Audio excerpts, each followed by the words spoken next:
the Hawkeye Sports Network. From Learfield, Iowa Hawkeye Softball is brought to you by Homewood and Home 2 Suites, preferred hotel of the Hawkeye Radio Network. Iowa's corn farmers of the Iowa Corn Growers Association and the Iowa Corn Promotion Board. When corn grows Iowa, Iowans win. Oak Knoll, an active life care community by University of Iowa Healthcare. Changing medicine, changing lives. Wimmer's Meats, the official hot dog of the Hawkeyes. And by Iowa City Tire and Service, a proud supporter of Hawkeye softball. Iowa City Tire, where service actually comes first. Hawkeye softball is on the air.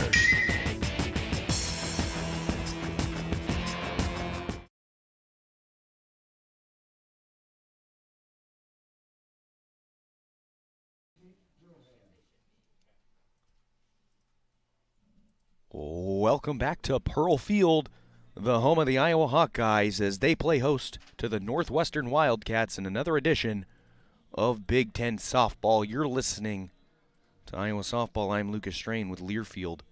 The Iowa Hawkeyes and Northwestern Wildcats getting ready to play Game 1 of their 3-game weekend set. Game 1 happening in just a few minutes. Games 2 and 3 set for tomorrow, an old-fashioned doubleheader after what was supposed to be a Friday, Saturday, Sunday series. A bit of weather caused us to push games 1 and 2 back. So game 1 today, 2 and 3 tomorrow. The Northwestern Wildcats, the visiting team, sit at 18-8 on the season, 3-0 in Big Ten play to sit atop, or at least tied at the top of the Big Ten standings. They're 3-3 on the road, but the Iowa Hawkeyes, your home team, they sit at 21-13 on the season, 3-2 in Big Ten play, and split their only home series of the season thus far, a 1-1 split with Nebraska on Tuesday. And they won Game 1 in that doubleheader series during the week. Won Game 1 by a final score of 4-2, scoring 3 runs in the second inning. Brianna Vasquez went 6 innings, allowing 2 runs, and Denali Lecker got her 4th save of the season. And Briley Klosterman hit a solo home run in the bottom of the 6th to give the Hawkeyes an insurance run and eventually win the game. They lost Game 2, couldn't keep the momentum going. Final score of 4-9. That game was 1-1 heading into the 4th inning, but a 4-run 4th for Nebraska just put the game out of reach. Jalen Adams got the start in that one, going 3 innings, allowing 4 runs, all of them earned on 6 hits. And for the Hawkeyes starting lineup today. Starting lineup for the Hawkeyes. Leading off, as always, it's the same lineup they've rocked the last 2 games. Leading off, Nia Carter out in right field. Batting second and center is Tatiana Roman. The shortstop, Tori Bennett, is hitting third. Denali Lecker is the designated player and in the cleanup spot. Behind the plate and in the prime RBI position is Tristan Doster. Batting sixth at the hot corner is Grace Baines, and Briley Klosterman is in left, Sammy Diaz at first, and Anna Streff is at second base. And we're going to take a quick little break for the national anthem. You're listening to Iowa Softball with Learfield. Hi, Hawkeye fans. My name is Denali. And I'm Briley, and we're members of your Iowa Hawkeye softball team. Our team is striving to be number 1. And that's why we trust our vehicles to Iowa City Tire and Service, the #1 automotive shop in Iowa City, where service actually comes first. Iowa City Tire and Service, where their customers become friends because they treat you like family. Find them at 410 Kirkwood Avenue or online at ictire.com. Proud sponsors of Hawkeye Softball. We all love a good win. Catching up with friends, saving money at the pump, soaking up the perfect Iowa day, sitting down to a really, really good meal. These are the everyday delights that make us smile. These are the moments that connect us all as Iowans. And these are the wins that, more often than not, start with Iowa's farm families and the crop they're growing. Because when corn grows Iowa, Iowans win. Learn more about how to share your own wins at iowacorn.org/IowansWin. Knowing that I can make a difference in my patients' lives keeps me motivated every single day. Hi, I'm Dr. Kanya Ferguson at University of Iowa Healthcare.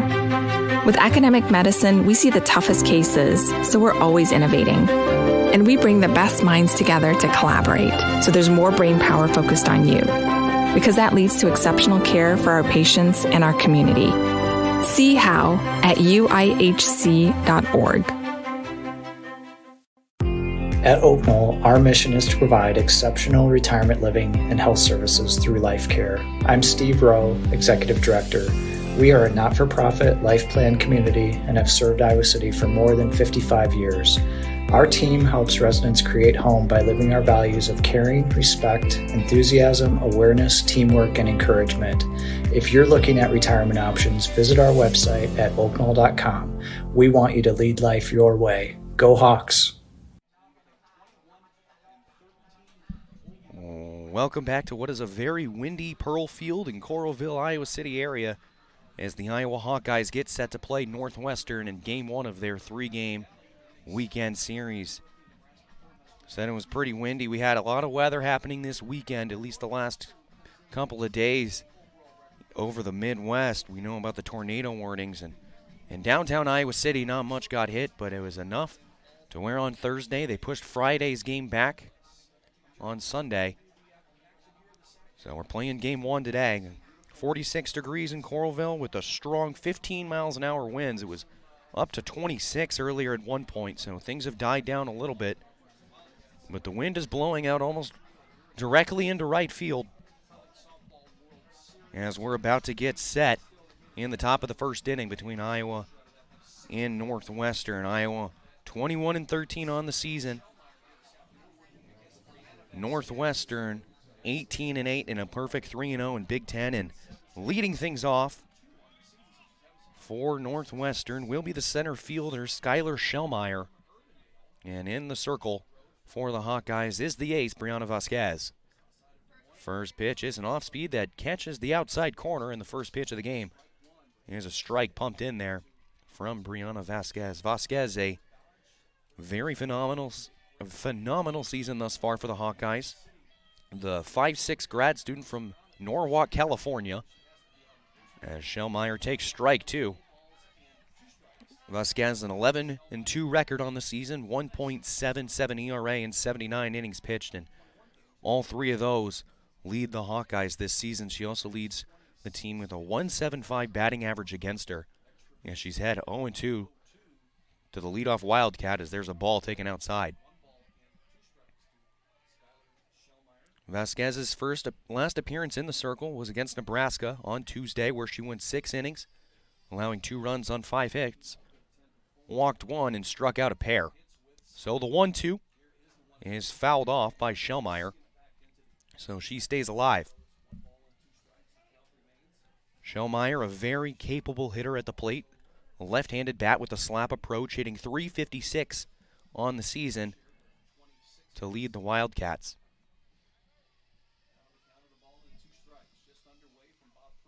The 1-2 is taken up and out, so the count evens at 2 apiece.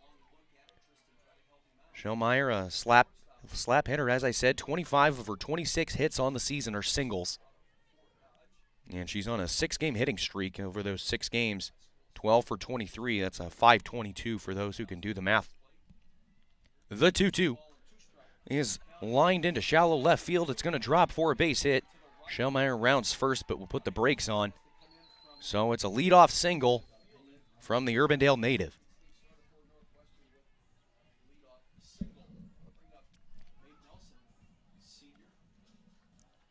So it brings up Maeve Nelson for Northwestern.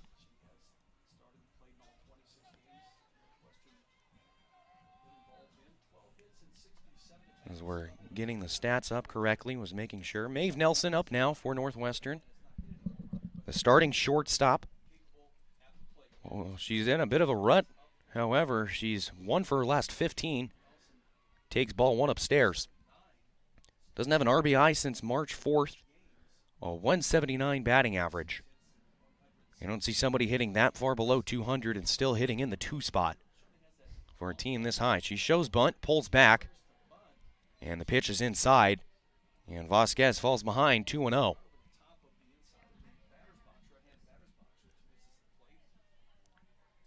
The reason that Nelson is still so high in this Northwestern lineup is not because of her bat, but she still has the ability to get on base. While hitting only 179, a 402 batting average, and 15 walks to pace the team. The 2-0 from Vasquez is inside, so the count moves to 3 balls and no strikes. And we'll see if Nelson gets the green light here early. Northwestern, a runner on first with nobody out. Skylar Schellmeyer definitely one to steal a base over at first. Vasquez pumps in the 3-0 for strike one. And we'll see maybe if we get the run and hit going here. A little different from the hit and run. Hit and run where you have to swing no matter what if you're the batter. But on a run and hit, it's kind of more of just a standard steal, and the batter has the chance to swing if she wants to. The 3-1 is a strike that catches the inside corner. Count goes full. Our home plate umpire has a bit of a delayed call, so we will be delayed as well on some of my calls. Nonetheless, the count is full, nobody out, with Schellmeyer on first in the top half of the first inning. The full count pitch is a fly ball into left field. Klosterman comes in, battles the sun, but makes the catch. So there's the first out of the ball game. So 1 out. Runner on first after the leadoff single from Schellmeyer, and Jordan Rudd digging in now for the Wildcats. Rudd, a grad student from Greenwood, Indiana, has started all 26 games this year for Northwestern. As she takes ball one a little low, maybe a little inside, and see Doster behind the plate just did signal that it was in fact inside. And what we've seen thus far is anything that's kind of on the black or a little bit close to it, you're not going to get that call. So the screwballs are not going to be as beneficial in this game, you could say. As there's another one, and it goes 2-0. So Vasquez struggling a little bit to find the zone thus far. Counts 2-0. Jordan Rudd at the plate. She hits a line drive, but it yanks it foul down the third base line. So 2 balls and 1 strike. Iowa defensively. From left field over to right is Briley Klosterman, Tatiana Roman, and Nia Carter. Across the infield from third over to first is Grace Baines, Tori Bennett, Anna Streff, and Sammy Diaz. Doster's behind the plate, and as we said, Vasquez is in the circle. Schellmeyer goes down on the swing and miss. The throw from Doster gets into the outfield, so Schellmeyer will advance safely to third base. So it wasn't really it was a decent throw from Doster, but Bennett just wasn't able to catch it. And it squirted off her glove, might have hit Schellmeyer too on the slide, and it squirted into the outfield. And she was able to, she's able to advance to third, and it'll go down as an error. So runner on third, a 2-2 count with 1 away, and a sacrifice fly is definitely in play.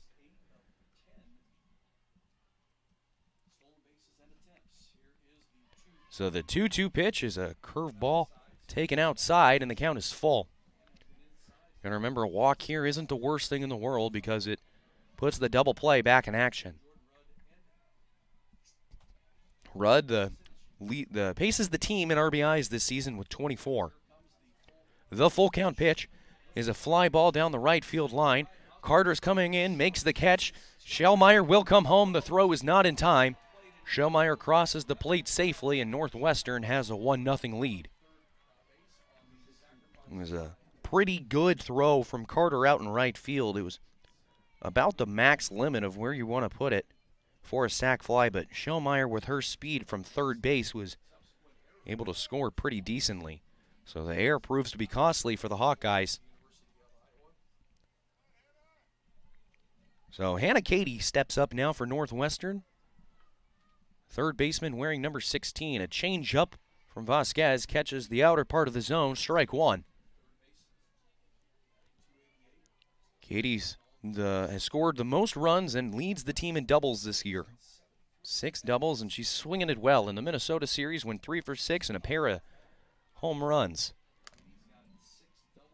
The 0-1 is a fastball. That's a little high from Vasquez, and count goes 1 ball and 1 strike. As I said in that Minnesota series, for Northwestern, Katie went 3 for 6. Had just the one home run. Had an RBI, but she did score 3 times. Swings and misses on this one. So she falls behind 1-2.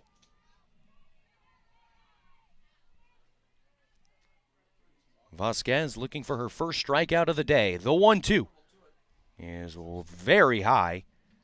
2 balls, 2 strikes. And we know that Vasquez loves throwing the fastball up and in the eyes when she gets a 2-strike count. But that one was up over the head of Katie, and Katie didn't even think about offering at it.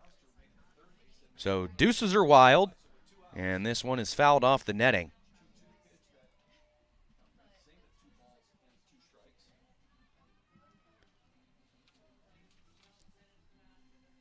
Northwestern leads it 1-0 in the top half of the first inning.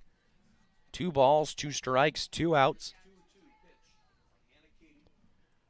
Vasquez's pitch is fouled off by Katie. Hit off the padding directly behind the plate. As we said at the top, a very windy day here in Coralville. 15-mile-an-hour winds blowing out almost directly into right field. Was up at 26 miles an hour earlier in the day. So things are looking a little better weather-wise, and this one's fouled off again, nearly right at us. Hits off the top of the press box and nearly hit a fan on the rebound.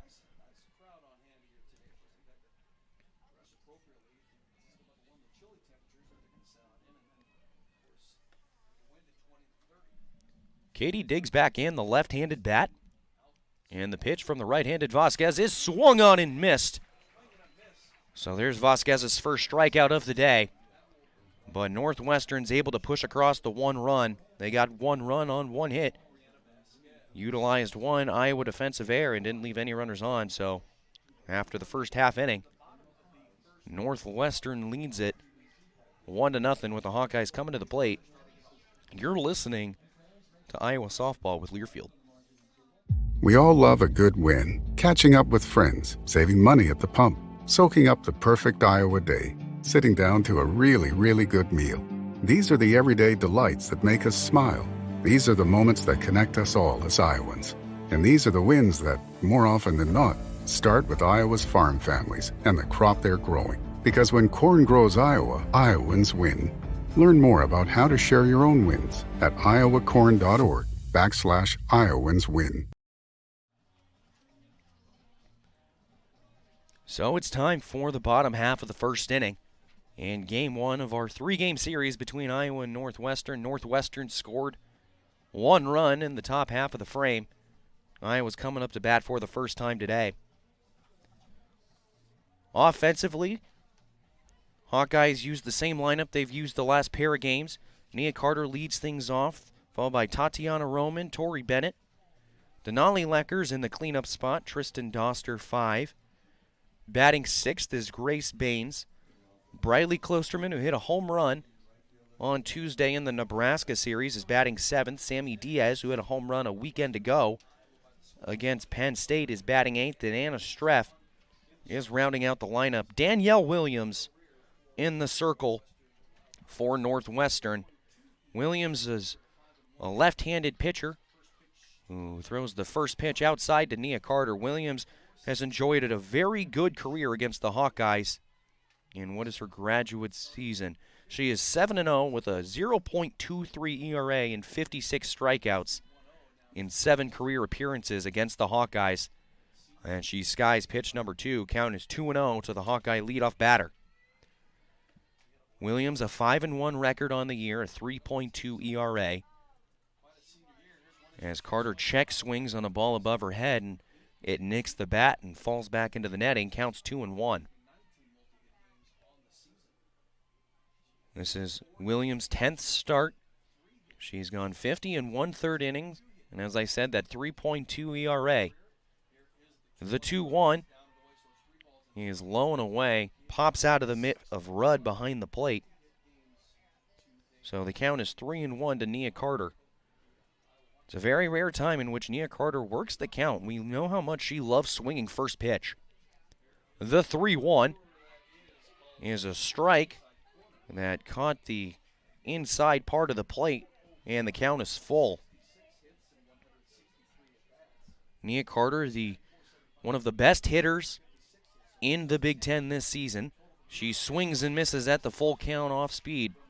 So Carter's down swinging for the first out for the Hawkeyes defensively. Brings up Tatiana Roman, the Iowa center fielder. Roman is also enjoying a decent season thus far, hitting .330 with a .381 on base percentage.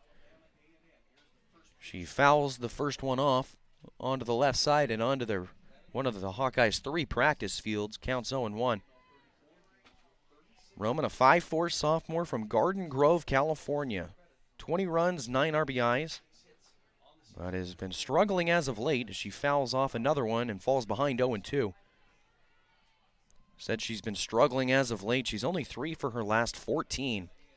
And in the Nebraska series on Tuesday, she went 0 for 6 with a strikeout, including going 0 for 4 in Game 2. She's behind 0-2 here, and she hits a weak ground ball to Cochran over at first, who steps on the bag easily. 4 out, number 2. So the Hawkeyes looking to avoid going 3 up, 3 down here in the bottom half of the first inning. Tori Bennett will do her best to stop that from happening. Bennett, the freshman shortstop from Fort Dodge, Iowa, has started every game at shortstop for Iowa and paces the team in doubles this year with 7. The first pitch from Williams is a changeup that is called strike 1. That just passes at the knees of Bennett. Bennett hitting .355 on the year, a .434 OBP. She's behind 0-1 and fouls it off 0-2. So Williams quickly ahead, and we said Iowa's looking to avoid go 1-2-3, but that's something that they've done each of the last 2 games, both games in the Nebraska series. The Hawkeyes went good morning, good afternoon, and good night in the first. Bennett swords one, just gets enough of it. That's just a protection swing. Nearly hit her in the head, actually. And she just pulls it foul down the third baseline to stay alive.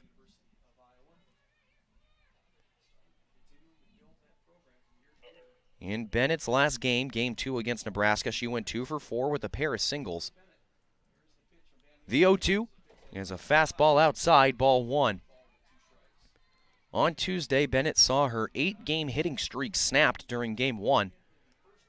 And achieved a hit in each of the 8 games before that, and in those 8 games, she went 15 of 31 for a .484 batting average. She goes down looking here.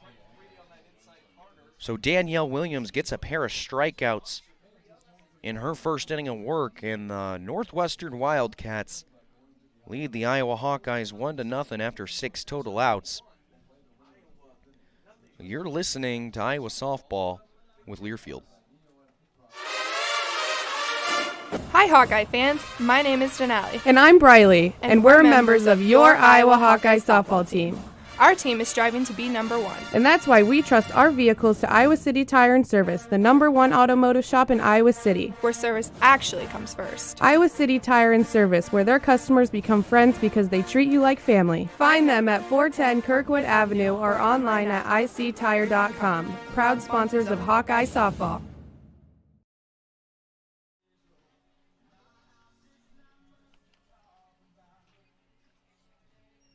Welcome back to Pearl Field, home of Iowa softball. I'm Lucas Strain. You're listening to Hawkeye Softball with Learfield. Iowa Hawkeyes trail as we head into the top of the second inning. They trail it 1-0 after Northwestern utilized an Iowa defensive error in the first to push across the first run. Schellmeyer hit a leadoff single, stole second base, and on the throw down to second from Doster, it trickled into the outfield, and Schellmeyer was able to advance and eventually score via the sacrifice fly. So Northwestern leads in 1-0, and Nikki Cochran steps up to the plate now for Northwestern. The lefty stick bloops one down the left field line. A diving catch from Baines is dropped and lands foul. Baines was ranging back to her right, so a bit behind third base, had to make a crossbody catch and right at the lip between the dirt and the grass. And it just popped right out of her glove when she hit the ground. So Cochran avoids the out, but is behind 0-1 to Vasquez. She now lines one into right field. Carter's coming up firing to first base. The throw pulls Diaz off just a little bit, and it's back-to-back leadoff singles for the Wildcats. Carter had a chance at first there to get Cochran, and it was a pretty good throw. He was a little late anyway, and it pulled Diaz just a little bit off to Diaz's left. So runner on, nobody out here for Northwestern is Angela Zedak. He's stepping up to the box now. As we'll have a runner over at first base, couldn't catch the number.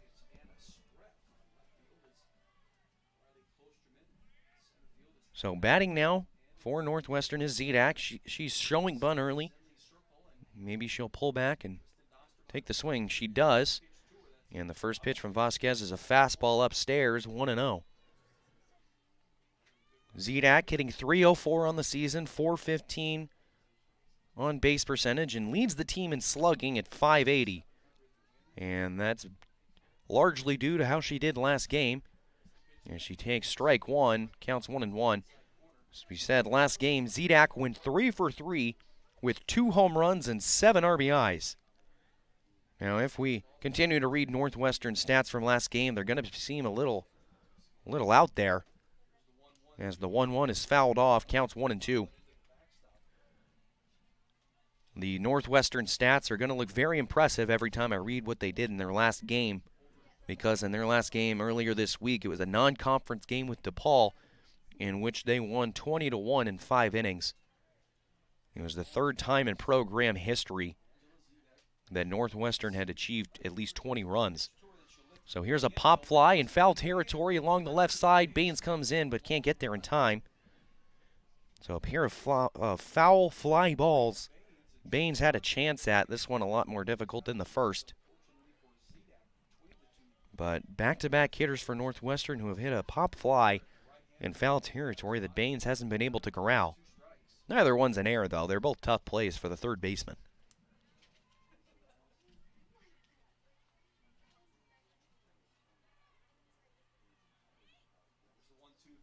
The 1-2 from Vasquez is upstairs, 2-2. So again, we see that same approach that she's utilized all season. When she gets 2 strikes, loves that fastball up in the eyes.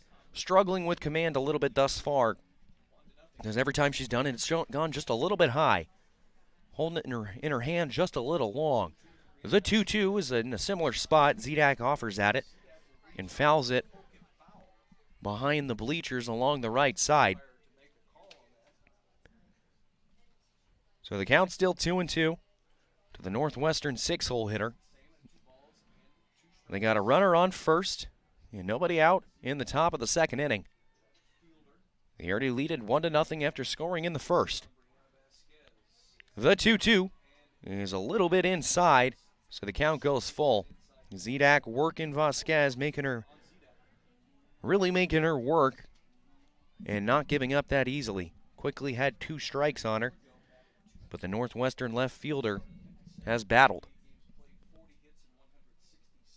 The full count pitch is inside. No, they called that strike 3. It's called strike 3, but the Northwestern runner stole the base. No throw from Doster. As it looks like Coach Gillespie, and I kind of agree with her, it looks like we could have had interference from the batter after Zedak struck out. She thought it was ball 4, so she was running to first base, and Doster behind the plate never really had a chance to make a throw down to second base. But the umpires don't see it that way. So Northwestern has a runner on second with 1 out. And Ayanna Lindsay digging into the box now. The pitch, Lindsay shows bunt and misses at it. Strike 1. Lindsay had a very good Minnesota series, which is who Northwestern played last weekend. She went 5 for 8, scoring 4 times, driving in 3. Had a double and a triple. The 0-1 is a screwball inside and count is 1-1.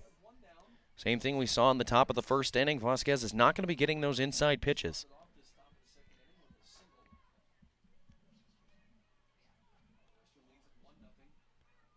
One ball, one strike, one out and a runner on second. And here's a changeup called strike 2. That's just pounding the corner, and this time Cochran does get the call.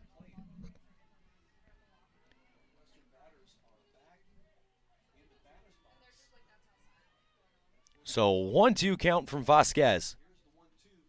A check swing. It's upstairs out of the zone. Doster's trying to get a check from the umpire. If the umpires aren't going to offer at it, it's one of the rules in baseball and softball where the catcher is not allowed to ask the umpire for an appeal.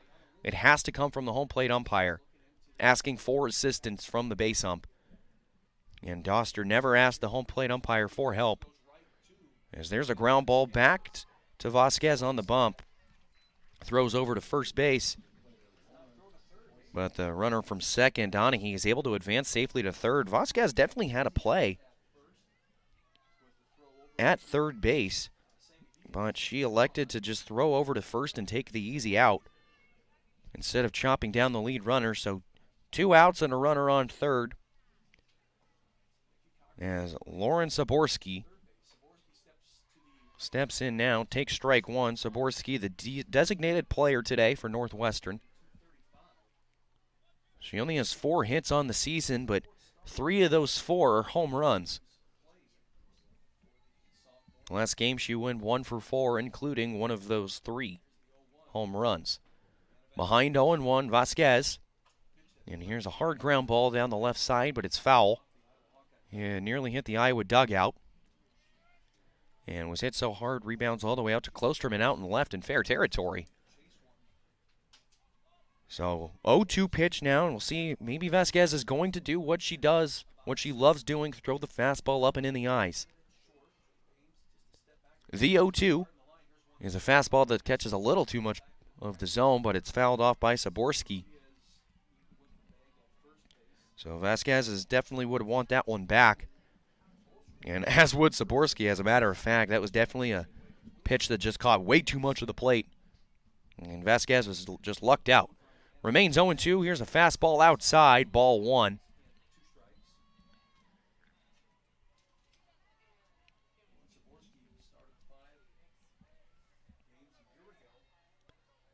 Saborski, it's only her 5th start of the season. 12th appearance, a junior from South Lyon, Michigan. 1-2, check swing, over to first base, and our first base umpire said she went around. So that's swinging strike 3 as Vasquez gets her second strikeout, and Northwestern strands a runner on third. So after 1.5, Northwestern leads the Hawkeyes 1-0. You're listening to Iowa Softball with Learfield. After a cancer diagnosis, it's natural to want to start treatment right away. But first, get a second opinion from a team that specializes in your cancer. I'm Dr. George Weiner, Director of University of Iowa Holden Comprehensive Cancer Center. Before you start treatment, you deserve to be confident you have the right diagnosis and know every option available to you. So whether it's with us or somewhere else, get a second opinion. It can change your care and your life.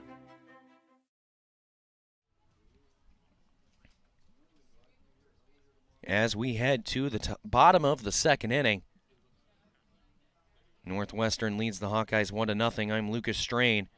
You're listening to Iowa Softball with Learfield. Northwestern scored in the top half of the first, and the Hawkeyes went 1-2-3 to answer. So, leading things off in the second frame will be Denali Lecker for the Hawkeyes.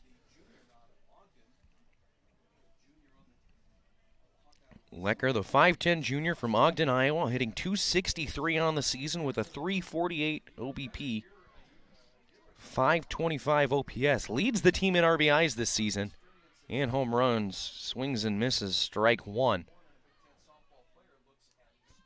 Lecker went into a bit of a dip during the middle part of the season. Looks like she started to come out of it now.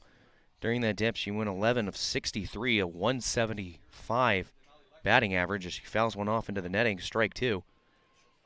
A 175 batting average over a 19-game span, including an over 13 stretch. But in the last series, she went 2 for 6 with a pair of singles and a walk, including in Game 2 where she went 1 for 2 with a double, an RBI, and scored a run. She comes up empty here, swing and a miss. So good morning, good afternoon, and good night from Danielle Williams as Lecker goes down swinging for the first out of the second inning. Tristan Doster steps up now for Iowa. Doster, the Iowa catcher from Fort Dodge. A lot of Fort Dodge players on this Iowa roster. Doster hitting .365, .377 OBP, takes ball one inside on the off-speed. She leads the team in slugging percentage this year with .558. Moved her way all the way up into the 5 spot. She takes ball 2 up and out. Was not the primary catcher to start the year. She caught her first game February 17th, so a little over a month ago, and has caught 17 games since then, including the last 7. Takes the 2-0 pitch way upstairs, and she's ahead 3 balls and no strikes. Doster, not a player who typically draws many walks, only 1 thus far. The 3-0 from Williams hits her off the helmet. So that's a way to get your head in the game if you're Doster.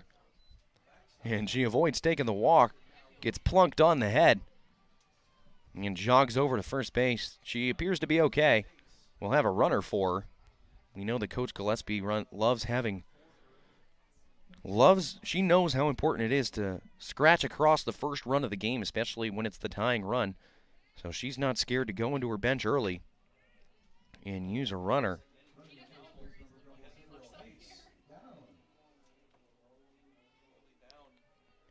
And our runner over at first base is Haley Down. And Down celebrated her birthday this past week.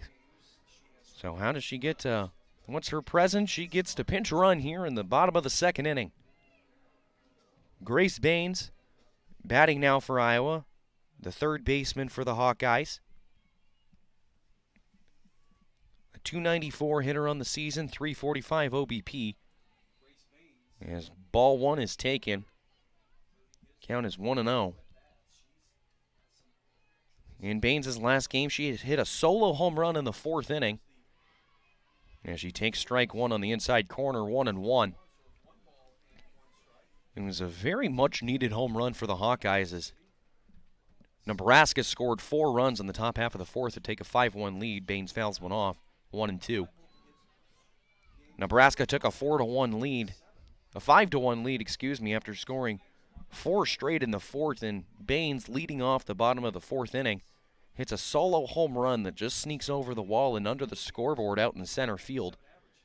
And give Iowa some momentum. Here's a line drive past a diving Nelson's glove at shortstop. It reaches the grass in left field, so that's a 1-out single for Baines, and the Hawkeyes have runners on first and second with 1 away. That was a rip from the Hawkeye third baseman.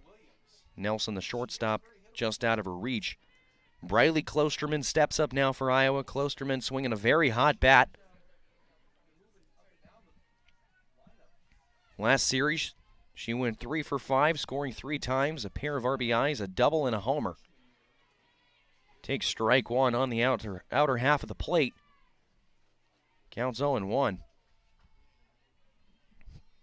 As I said, Klosterman hit that home run in their Tuesday series against Nebraska. It was a no-doubt shot into right field. Falls behind 0-2 here. Have to imagine any fly ball that she hits out into right now, with how strong this wind is pushing things out towards that right field pole, it's got a good chance of leaving the yard. Behind 0-2, here's a fastball upstairs. Klosterman doesn't offer at it. And the count is 1 ball and 2 strikes. Hawkeyes have 2 on with 1 out. Haley Down, the pinch runner at second base. Grace Baines at first. Briley Klosterman at the plate, fouls one off the netting. Count remains 1-2. Danielle Williams in the circle for Northwestern. Williams, who has enjoyed a very good career against the Hawkeyes. As I said at the top of the hour, in 7 career appearances against Iowa, has a 0.23 ERA. Calls time here and steps out of the circle. In the MLB, that's a pitch clock violation. But this isn't the MLB. This is Iowa softball. I'm Lucas Strain. You're listening to Learfield Sports. Counts 1-2 when swung on and missed by Klosterman. 4 out number 2. Klosterman kind of pulled her head just a little bit, so maybe she was thinking similarly to how I was, where any fly ball into right field might have a chance of leaving the yard, but she yanked it a little bit and came up empty. So 2 away as Sammy Diaz steps in now. Diaz, the first baseman for Iowa, has a chance to tie the game with 2 outs. This one comes inside and she backs out of the way. Somehow missed her. She would have worn and would have loaded the bases. But the count is 1-0 to the Iowa first baseman. Diaz, a .247 batting average. Here's a changeup called strike 1. 1 ball and 1 strike. In the Nebraska series, Diaz went 2 for 5 with a pair of RBIs and drew a walk. The 1-1 is up and out. 2 balls and 1 strike. Rudd, the catcher behind the plate, thought about throwing back behind Down, the runner out at second base. Making sure the Down's not getting off too far. 2 balls, 1 strike, 2 outs to Diaz. Here's a weak ground ball to third base, and Katie fields it cleanly and steps on the bag for out number 3. So the Hawkeyes get a pair of runners on, but weren't able to push either one across. They got no runs on 1 hit, no errors, and left 2 on. So after 2 complete, Northwestern leads the Hawkeyes 1-0. You're listening to Iowa softball with Learfield. Hi, Hawkeye fans. My name is Denali. And I'm Briley, and we're members of your Iowa Hawkeye softball team. Our team is striving to be number 1. And that's why we trust our vehicles to Iowa City Tire and Service, the #1 automotive shop in Iowa City. Where service actually comes first. Iowa City Tire and Service, where their customers become friends because they treat you like family. Find them at 410 Kirkwood Avenue or online at ictire.com. Proud sponsors of Hawkeye softball. We all love a good win. Catching up with friends, saving money at the pump, soaking up the perfect Iowa day, sitting down to a really, really good meal. These are the everyday delights that make us smile. These are the moments that connect us all as Iowans. And these are the wins that, more often than not, start with Iowa's farm families and the crop they're growing. Because when corn grows Iowa, Iowans win. Learn more about how to share your own wins at iowacorn.org/IowansWin. Top of the 3rd inning at Pearl Field. Game 1 between Iowa and Northwestern. Wildcats lead it 1-0. Games 2 and 3 tomorrow, starting at noon for a classic doubleheader. So leading off the top of the 3rd inning for Northwestern is Kansas Robinson, second baseman wearing number 10. Vasquez still in the circle for Iowa. Going into her 3rd inning of work. Pitch count's getting a little bit up there for the Iowa ace. Nearing her 50th pitch here. As the first pitch is a screwball outside, 1-0 to the Northwestern 9-hole hitter.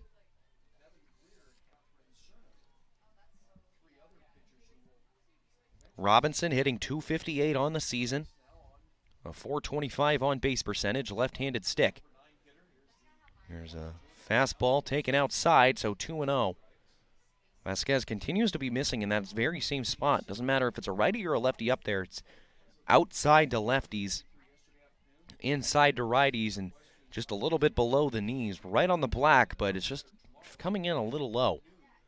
Behind 2-1, and this one, she brings this one up, and Robinson fouls it back. So we see that if she does pound it into the zone, Northwestern will swing. It's not a Northwestern offense that is dominant by a long shot. They're not in the top half in any offensive category except for on base percentage, where they sit at 6th in the Big Ten. Strike 2 is called on the outside corner, 2 balls and 2 strikes. As we said, this Northwestern offense doesn't jump off the page at you in any way. They hit .269 as a team, which is 11th in the conference, and have the 3rd least amount of hits. Is swing and a miss from Robinson, and Vasquez gets her 4th strikeout on the afternoon.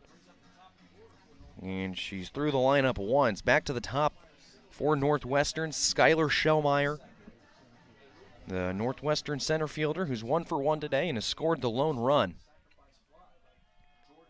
She stole second base after the single, advanced to third on the errant throw, and later scored on a sac fly. Takes ball 1 outside. Schellmeyer, the Urbandale, Iowa native. 1 year ahead of me in school and graduated from the very same high school as her. The 1-0 to her. She hits a drag bunt right to Vasquez on the bumper. Throw to first is a little low. And Schellmeyer, who's running out of the box hard, reaches first base safely. So that's another single. We'll see if they call that one a hit or an error. It's definitely got to go down as a hit because Schellmeyer was absolutely flying down the line. Diaz, who came running in, Diaz, the Iowa first baseman, came running in, but it was hit so hard to Vasquez back up the middle. Vasquez fielded it and threw to Diaz, and Diaz didn't have her foot on the bag. So a pair of hits for Schellmeyer, one of them coming via the drag bunt. As Maeve Nelson takes ball 1 up and out. So we'll see if maybe Schellmeyer's going to try and swipe second again. Remember, that's how Northwestern mustered across their first run of the game.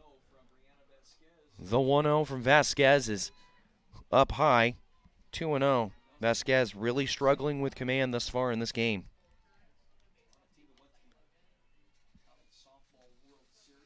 Walking people is not something she typically does. She has 26 walks on the season to lead the team, but that's just because of how many more innings she's pitched than anyone else.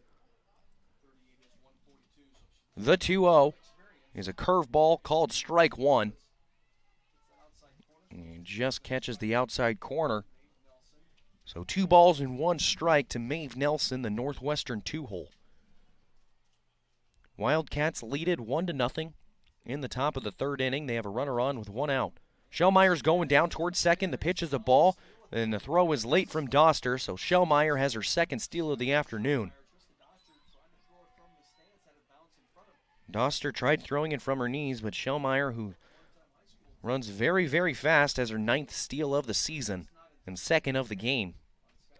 So the count is 3 balls and 1 strike. First base is now empty. As Vasquez prepares to throw what is almost her 60th pitch of the afternoon. Home plate umpire tells Vasquez to get off the bump. Wanted to make sure Nelson had time in the box. The 3-1. Check swing from Nelson. Check with our home plate umpire is a swing. Nelson, who had already ran all the way down to first, doesn't give much of an argument. Comes back quite eagerly, actually. So the count is full. And what she was hoping was ball 4. So full count pitch, 1 out. A runner on second for Northwestern after they already lead it 1-0 in the top of the 3rd.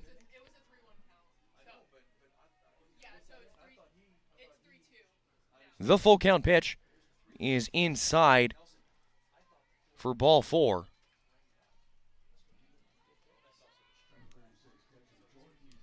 So that's a 1-out walk for Nelson, and the Wildcats have runners on first and second base with only 1 out. And their leading RBI player is stepping up to the plate now in Jordan Rudd. 24 RBIs on the season to lead the team. First pitch she sees, she lines it down the left field line, goes about 3 feet foul. Northwestern third base coach Drohan had to duck a little bit on that one. That was a rocket coming off of Rudd's bat. His time is called. And Mandy Gardner is going to go out to the mound and talk to Vasquez.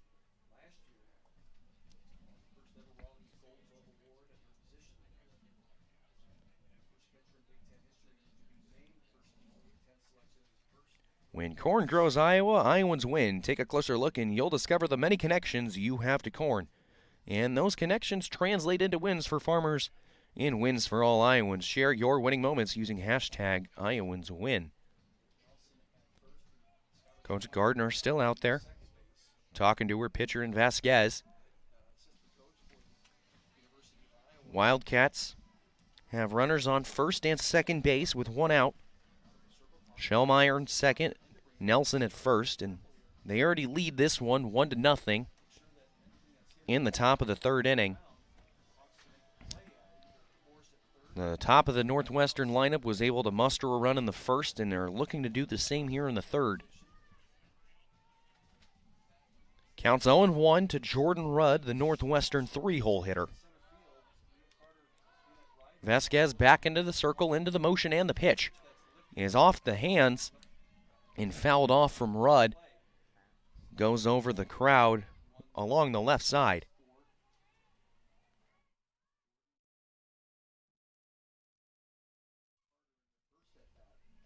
So Vasquez is ahead 0-2 to the Northwestern catcher. Into the motion and the pitch is a fly ball along the right side. Carter's coming in, camps under it, and makes the catch. Shellmeyer tags from second over to third. And now Nelson was nearly caught in a rundown between first and second, but there was no Hawkeye over to cover first. So she scampers back safely, but Shellmeyer tags up on the play. So now Northwestern has runners on the corners with two outs, and their cleanup hitter coming to the plate. Hannah Katie it is, the left-handed batter. Katie is 0 for 1 today. She struck out swinging in the first.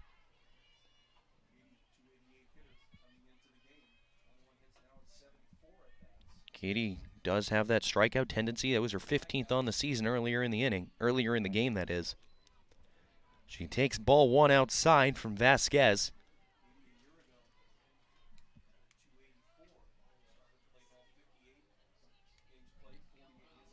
So runners on the corners with two away in the top of the third inning. The pitch from Vasquez is a screwball taken low and away. Ball two. 2 balls, no strikes, and as we said a little bit earlier in the first inning, our home plate umpire has a bit of a delayed call, so some of those pitches that are pretty close, pretty borderline, I'm having to put a little delay on to see if he sticks his right fist into the air for the strike call. The 2-0 is a changeup yanked high from Vasquez as she quickly falls behind. 3 balls and no strikes to Hannah Katie.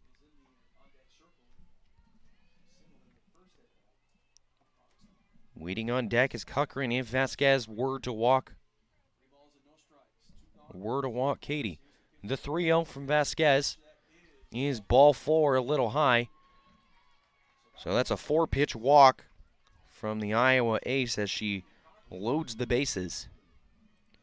And Nikki Cochran steps up now. Cochran 1 for 1 with a single into right field in the second inning. One of Northwestern's 3 hits today.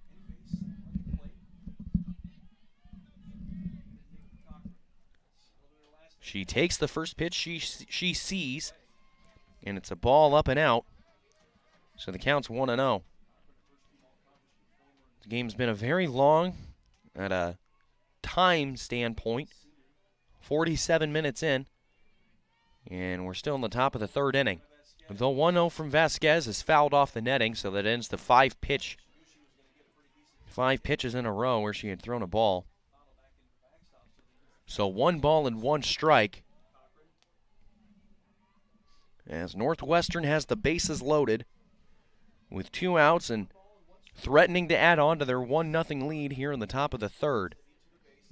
Wind is still blowing out to right field, but by the way the flags are blowing, it seems to have died out even a little bit more. Here's a pop fly sent over to Baines at third, who makes the catch on the run for the third and final out of the inning. So Northwestern strands the bases loaded. You get no runs and just 1 hit. No Iowa defensive errors. But as I said, they left the bases loaded. So as we head to the bottom of the third inning, Hawkeyes trail 1-0. You're listening to Iowa Softball on the Hawkeye Radio Network. At Oak Knoll, our mission is to provide exceptional retirement living and health services through life care. I'm Steve Rowe, Executive Director. We are a not-for-profit life plan community and have served Iowa City for more than 55 years. Our team helps residents create home by living our values of caring, respect, enthusiasm, awareness, teamwork, and encouragement. If you're looking at retirement options, visit our website at oakknoll.com. We want you to lead life your way. Go Hawks!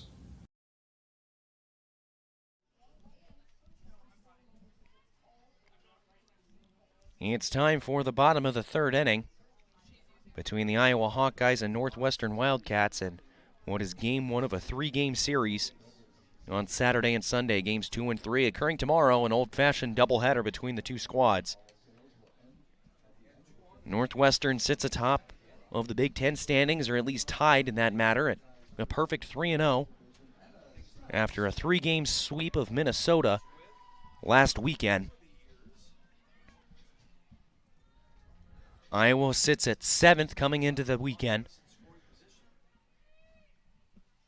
with a 3-2 record, 21-13 overall.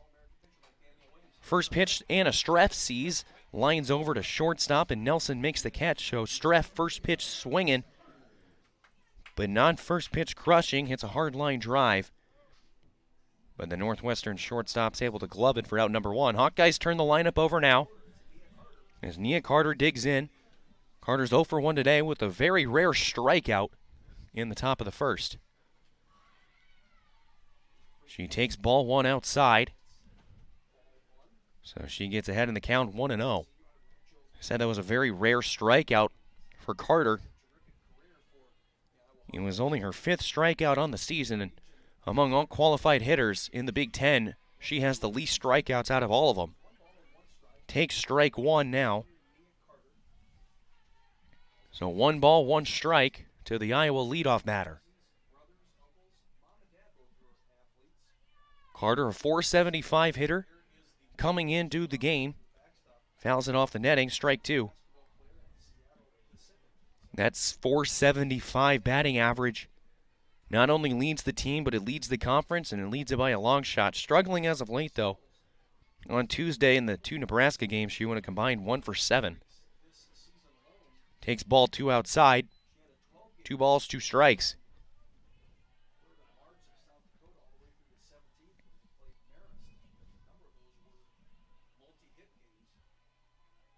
So 2 balls, 2 strikes to Carter. Williams' pitch is swung on and fouled off. Carter just got a piece of it. With the angle, it looked like it might have been a drop third, but Carter just got it off the handle of the bat and was able to get a piece of it and foul it off. So we'll do it all over again with 2 balls and 2 strikes. Carter hits a ground ball to second base, and it sneaks under the glove of Robinson. So Carter reaches first base safely, and we'll wait to see how that one's ruled. Kansas Robinson, the Northwestern second baseman, went over to her left side, and it was just out of her reach, and it officially goes down as a hit.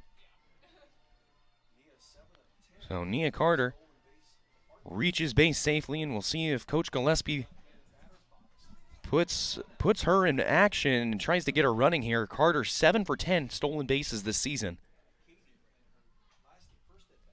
Tatiana Roman up, slaps one down the left field line, but it ranges foul, strike 1. Roman is 0 for 1 today with a weak ground ball to first base in her first at-bat in the first inning.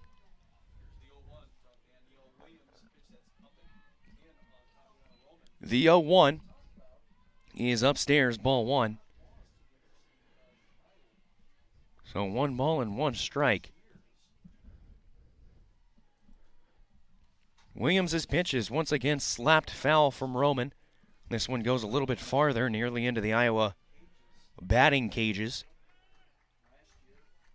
So 1 ball and 2 strikes to the Iowa 2-hole.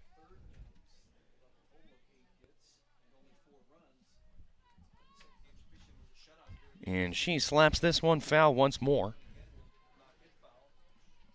So all three foul balls that Roman has hit have gone into the almost very similar spots.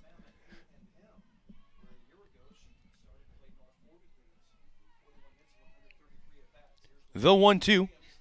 He is slapped foul once more off the netting. So Roman's hanging tough. Some of these pitches do appear to be just a bit out of the zone. But anything close, Roman's not leaving it up to the umpire's discretion. She's going to leave it up to herself. 1 ball, 2 strikes from Williams. Here's a fly ball into right center field, but because of the shift, it's right to Lindsay, the right fielder. 4 out, number 2. They had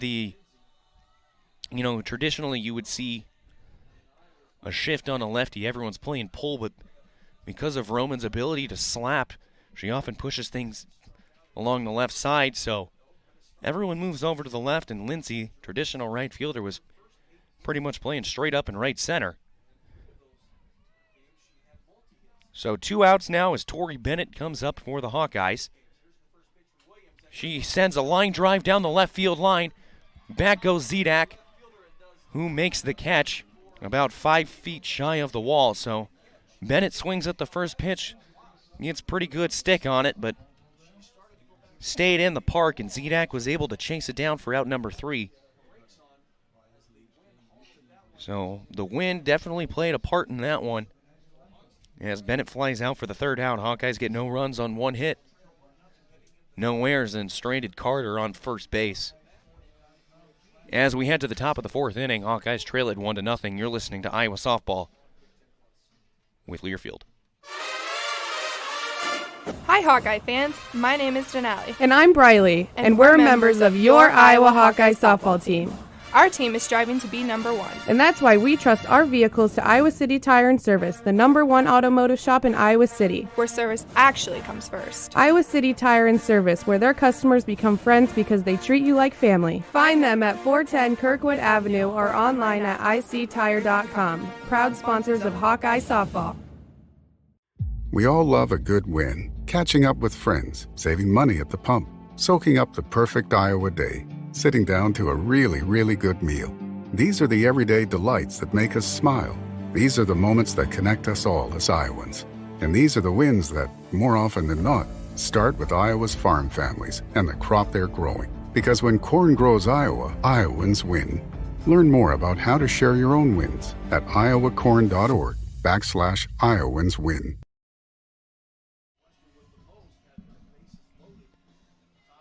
So we head to the top of the 4th inning. Northwestern continues to hold that 1-0 lead after scoring in the top of the 1st. And they left the bases loaded just an inning ago. But Brianna Vasquez has been able to hold them to just the 1 run. As Angela Zedak fouls off the first pitch she sees, strike 1. So Vasquez, who's really had to battle today in the circle for the Hawkeyes, but has held tough, allowing just the 1 run, and it goes down as an unearned one. The 0-1 is fly down the right field line, but Slice is foul. So Vasquez is quickly ahead, 0-2.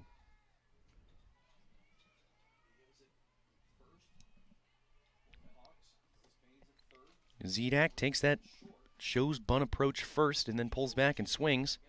Pulls back, swings here, and fouls one off in a very similar spot, so the count remains no balls and 2 strikes to the Northwestern left fielder.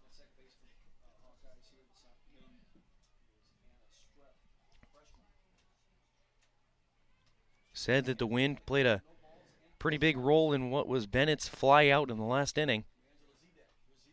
As here's a fly ball that the wind's playing a part of too. Bennett goes over, calls off Baines in foul territory, and makes the catch.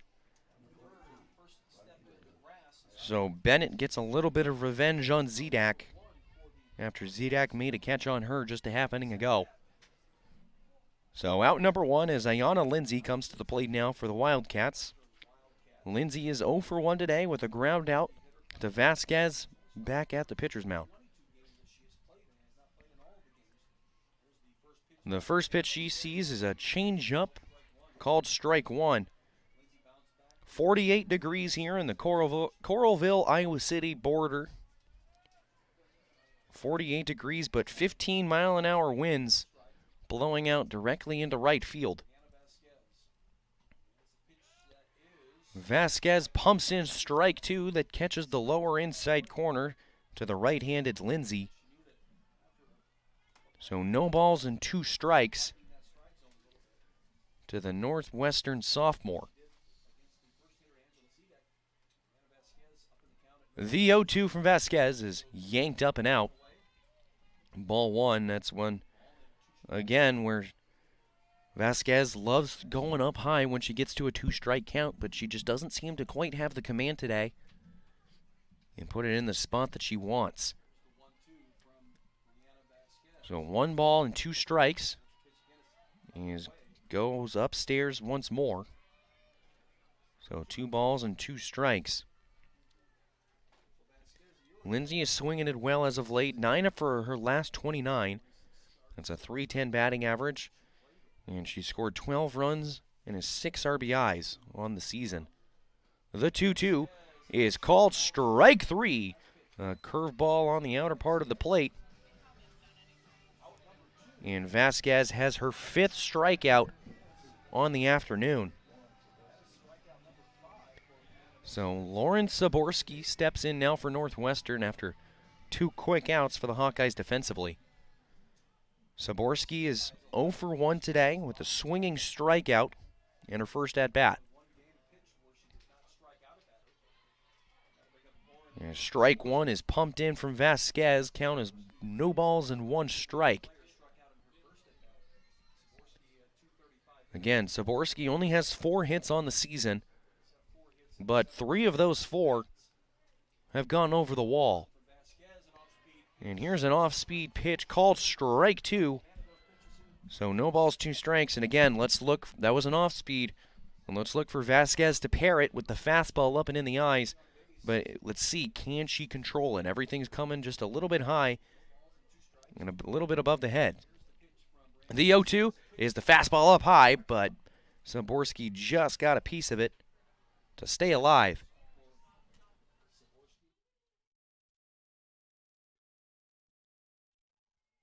So Vasquez was able to get the swing, but wasn't able to get the swing and miss. The count remains 0-2. Vasquez's pitch, a fastball upstairs, but again, yanks it just a little bit high and a little bit outside. Held it in her hand just a little long for ball 1. 1 ball, 2 strikes. 2 outs in the top of the 4th inning. And there's a swing and a miss. And it was the fastball up and in the eyes. So Vasquez strikes out a pair, gets her 6th strikeout of the afternoon, and Northwestern goes 3 up, 3 down in the top of the 4th inning. As we head to the bottom of the 4th, Northwestern leads it 1-0. You're listening to Iowa Softball with Learfield.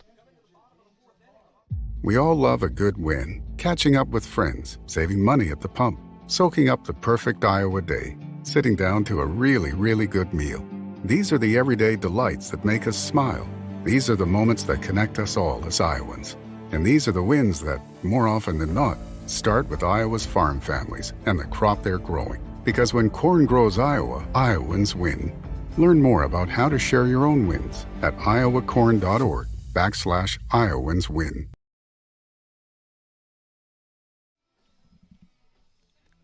Bottom of the 4th inning at Pearl Field in the Coralville, Iowa City area. I'm Lucas Strain. You're listening to Iowa Softball with Learfield. Iowa trails it 1-0 as we head to the bottom of the 4th inning. Leading things off for the Hawkeyes offensively will be Denali Lecker. Lecker is 0 for 1 today with a swinging strikeout in the 2nd. Danielle Williams remains in the circle for Northwestern and continuing what has been a very dominant career against the Hawkeyes in a Wildcat uniform in 7 career appearances against the Hawkeyes. Williams has a 7-0 record with a 0.23 ERA and 56 strikeouts coming into today. Pitch is ball 1 to Lecker. Have to be curious if maybe we're going to see Lecker in the circle pretty soon. She takes ball 2 upstairs. Coach Gillespie traditionally, not even traditionally, pretty much exclusively uses Lecker as the primary relief pitcher. Leads the team in saves this year with 4. And there's a foul ball off the end of the bat for strike 1. So 2 balls and 1 strike to Lecker, who's leading off the bottom of the 4th inning here at Pearl Field.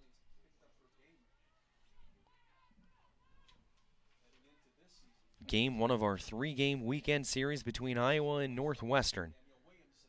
And strike 2 catches the inner black. Lecker laid off. But there's no argument from her, and 2 balls and 2 strikes as the Iowa DP steps back into the box. The 2-2 is skied down the right field line, but it goes over the fans' heads. So we're going to do it again. 2 balls, 2 strikes, and nobody out here in the bottom of the 4th frame. Williams' pitch, and she goes bowling. Has one bounce before it even reaches the plate. So the count goes full. Lecker looking to avoid striking out for the 2nd time today. The full count pitch is an off-speed called ball 4. Home plate umpire said it crossed the plate just a little bit high. As Lecker draws the leadoff walk, and we'll see if we get a runner for her here. Coach Gillespie's walking over to our umpire, and Lecker's jogging back towards the dugout as Moss will head out to be the pinch runner. So Riley Moss in to run for Lecker at first base. After the leadoff walk, Tristan Doster digs in now for the Hawkeyes. Doster was hit by a pitch in her first plate appearance, nailed her right off the helmet. And the first pitch she sees is ball 1. That hit by pitch came off of a 3-0 count, in which she just kind of stuck her head in there and took the kerplunk off the helmet. Ball 2 outside. So every pitch that Doster has seen thus far today has been outside the zone. The 4-pitch hit by pitch in the 2nd, and a 2-0 count thus far.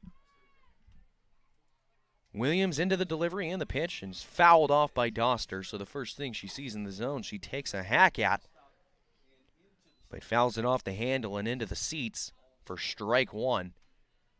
2 balls and 1 strike.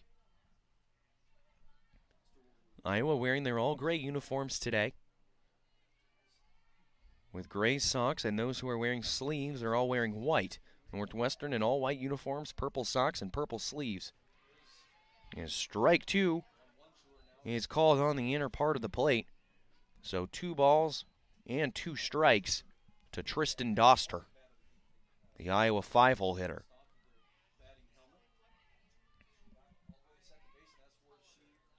The 2-2 is swung on and missed from Doster. Williams fooled her with the off-speed, as Doster was way out in front of it and went down swinging for out number 1. Grace Baines in now.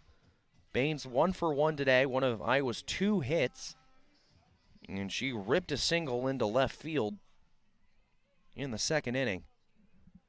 That was when the Hawkeyes got runners on 1st and 2nd with 1 out, but were unable to score.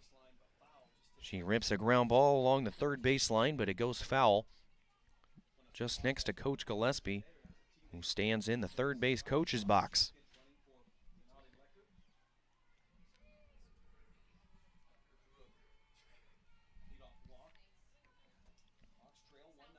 Williams, the left-handed pitcher, into the motion, and the off-speed might have been a curveball, curves just a little bit inside. 1 ball and 1 strike. Williams did not pitch well in what was Northwestern's last Big Ten game. In her start against Minnesota, she went 6 innings, allowing 7 runs on 6 hits. And here's an off-speed pitch that crosses inside for ball 2. So at least the umpire's calling it both ways. He's not calling that inside part of the plate, but at least he's not calling it one way for either squad. So 2 balls and 1 strike with Baines at the plate. And here's a fastball called low. So 3-1 to the Iowa third baseman, threatening to reach base for the second time today. Baines at the plate. Moss, the pinch runner, over at first base for Lecker, who drew the leadoff walk. The 3-1 to Baines is low and away for ball 4. So Baines reaches safely for the second time this afternoon. And the Hawkeyes have runners on first and second with 1 out, and Briley Klosterman coming to the plate. Northwestern goes into a meeting in the circle, and the Hawkeyes run over to talk to Coach Gillespie. The University of Iowa Healthcare has the game plan for your same-day healthcare needs. If you need treatment for a common illness or minor injury, visit one of several UI Quick Care or Urgent Care locations throughout the Iowa City-Cedar Rapids corridor. Their care and expertise will help you get back in the game. UI Healthcare is proud to sponsor your Iowa Hawkeyes. Your Iowa Hawkeyes have runners on first and second with 1 out here in the bottom of the 4th inning as they trail the Northwestern Wildcats 1-0 in Game 1 of our 3-game series today and tomorrow. Games 2 and 3 starting at noon and expected 2:30 tomorrow after what was originally supposed to be a Friday, Saturday, Sunday affair. The tornado threat happening over the Midwest region caused officials to push the Friday game back to Sunday rather than going the 3-3. So the timeout is over. First pitch to Klosterman is fouled down the left field line. Stays in foul territory, but will drop in. So the 0-1 count now to Klosterman. Klosterman is 0 for 1 this afternoon with a swinging strikeout. But remember, she had a great series against Nebraska in that Tuesday doubleheader, in which she went 3 for 5 with a double and a home run out into right field. Here's the 0-1 that curves outside. So the count is 1 ball and 1 strike.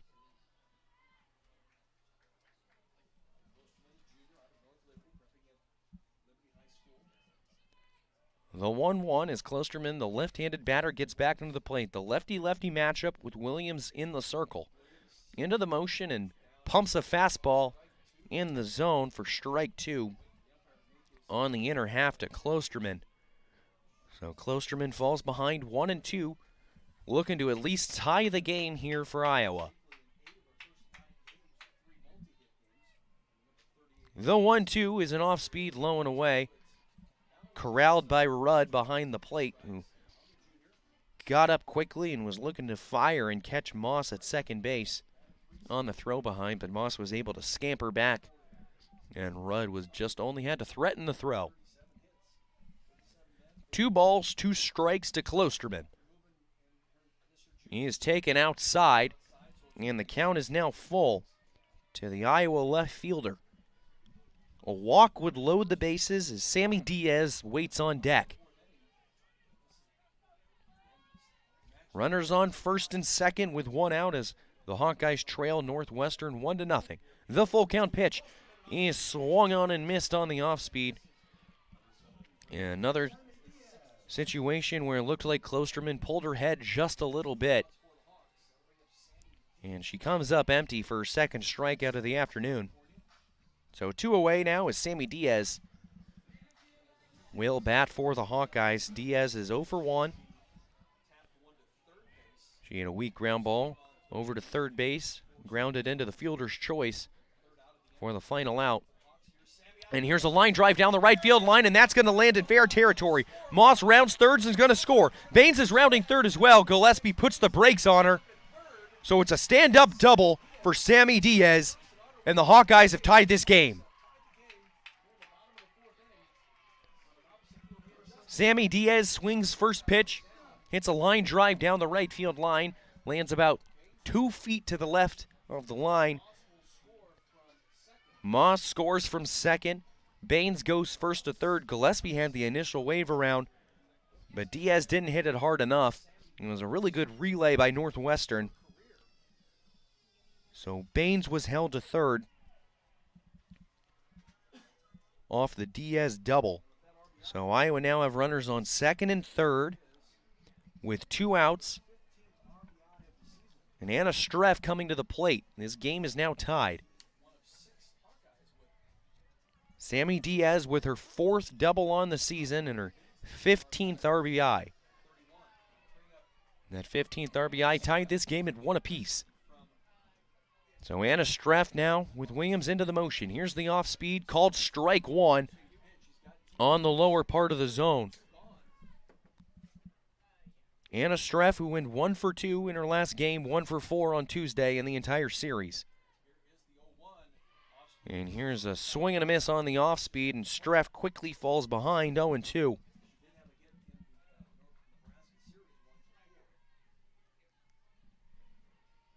So Williams into the motion, ahead 0-2, and the off speed is swung on and missed from Streff. So the Hawkeyes leave runners on second and third, but they're able to tie the game via the RBI double from Sammy Diaz. As we head to the top of the 5th inning, we're tied at 1 apiece. You're listening to Iowa Softball with Learfield. Knowing that I can make a difference in my patients' lives keeps me motivated every single day. Hi, I'm Dr. Kanya Ferguson at University of Iowa Healthcare. With academic medicine, we see the toughest cases, so we're always innovating. And we bring the best minds together to collaborate, so there's more brain power focused on you. Because that leads to exceptional care for our patients and our community. See how at uihc.org. At Oak Knoll, our mission is to provide exceptional retirement living and health services through life care. I'm Steve Rowe, Executive Director. We are a not-for-profit life plan community and have served Iowa City for more than 55 years. Our team helps residents create home by living our values of caring, respect, enthusiasm, awareness, teamwork, and encouragement. If you're looking at retirement options, visit our website at oakknoll.com. We want you to lead life your way. Go Hawks! We head to the top of the 5th inning. The Hawkeyes tied the game in the bottom of the 4th off of the RBI double from Sammy Diaz. His game is 1 apiece as Northwestern has 9-1-2 due up in the order. Kansas Robinson will lead things off for Northwestern, the 9-hole hitter who struck out swinging in her only plate appearance of the day. Vasquez is still in the circle for Iowa. A little over 80 pitches. Has gone all 4. Allowed just the 1 run, but it was unearned due to an Iowa defensive error in the top of the 1st inning. First pitch is a ball upstairs, 1-0.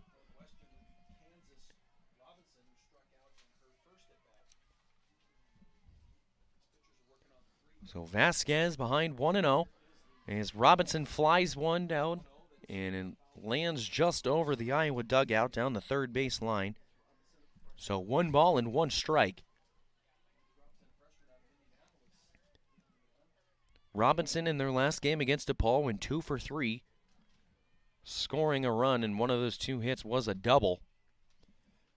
The 1-1 from Vasquez is off the fist and lands just a little bit to my left.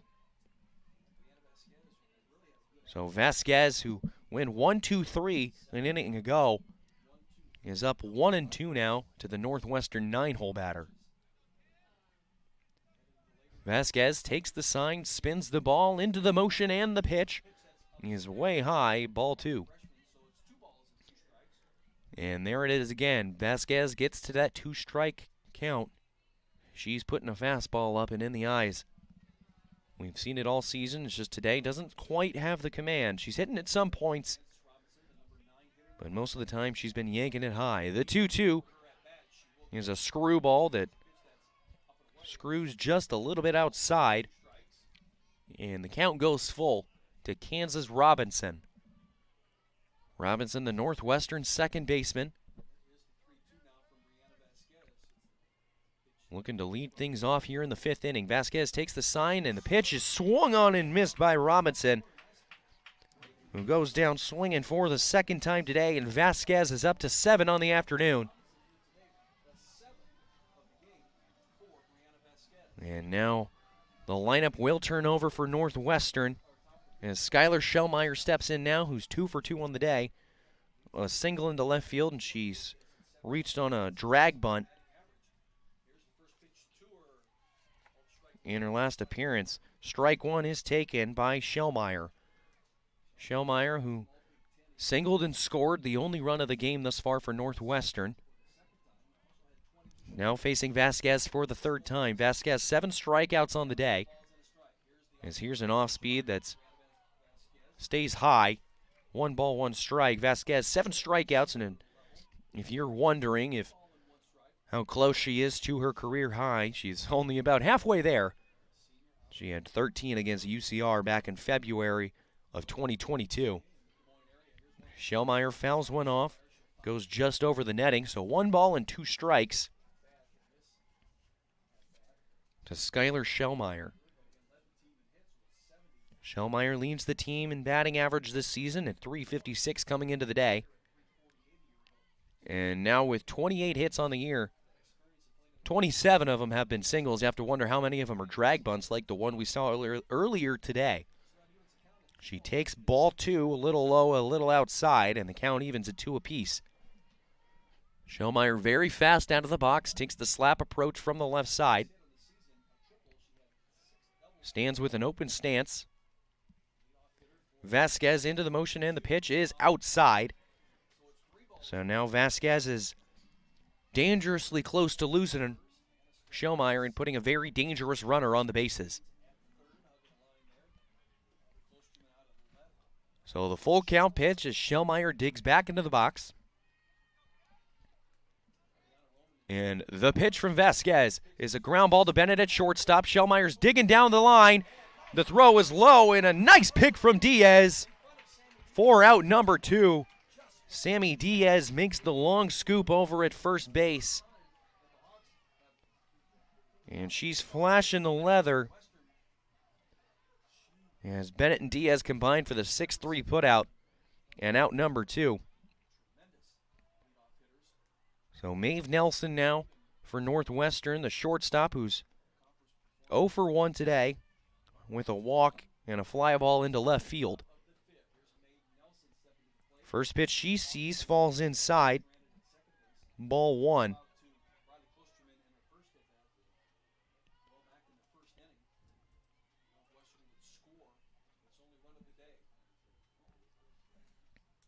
The 1-0 from Vasquez is a strike call. 1 ball and 1 strike. Was doing a little bit of math here, and Vasquez has now retired 7 straight Northwestern Wildcats. The Northwestern went 3 up, 3 down in the 4th. Vasquez got the final 2 in the 3rd. And the 2 to lead things off here in the 5th as ball 2 is thrown a little low. So Vasquez has retired 7 straight Wildcats, as there are 2 away here in the top half of the 5th inning. The 2-1 from Vasquez is an off-speed, a change-up, and Nelson was a little out in front of it, just got enough of it, though, to foul it off into the padding. So deuces are wild. 2 balls, 2 strikes, 2 outs. Base is empty here. Vasquez looking for her 3rd straight 3 up, 3 down inning. And she's settled into quite a groove here for Iowa. Wind still blowing pretty strong out to right field. Vasquez into the motion and the pitch. Swung on and missed for strike 3.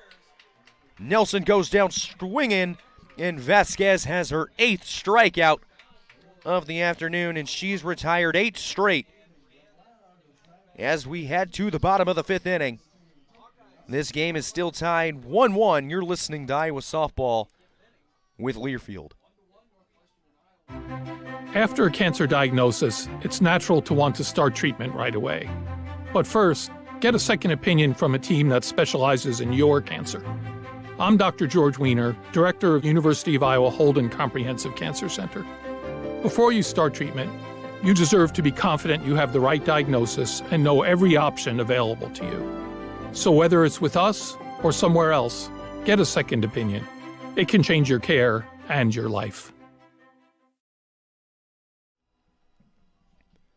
Welcome back to Pearl Field here in the Coralville, Iowa City area, home of Iowa Softball. I'm Lucas Strain. You're listening to Iowa Softball with Learfield. We head to the bottom of the 5th inning. Iowa Hawkeyes and Northwestern Wildcats tied at 1 apiece. As the top of the Hawkeye order is going to come up to the plate, Nia Carter leading things off. Carter is 1 for 2 today, with a swing and strikeout and a single into right field. Iowa tied the game just an inning ago off of a 2-out double down the right field line from Sammy Diaz that scored Riley Moss, who was into pinch run for Denali Lecker. Danielle Williams remains in the circle for Northwestern. First pitch from the lefty is called strike 1.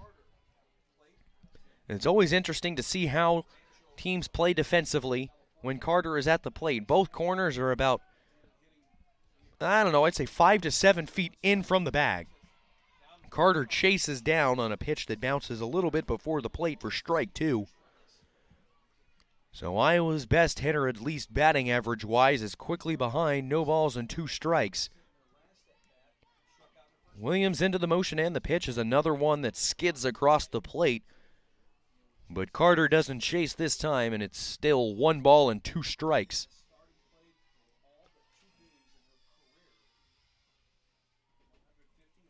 The 1-2 is a fastball taken outside, maybe a little bit upstairs as well. So 2 balls and 2 strikes to Nia Carter.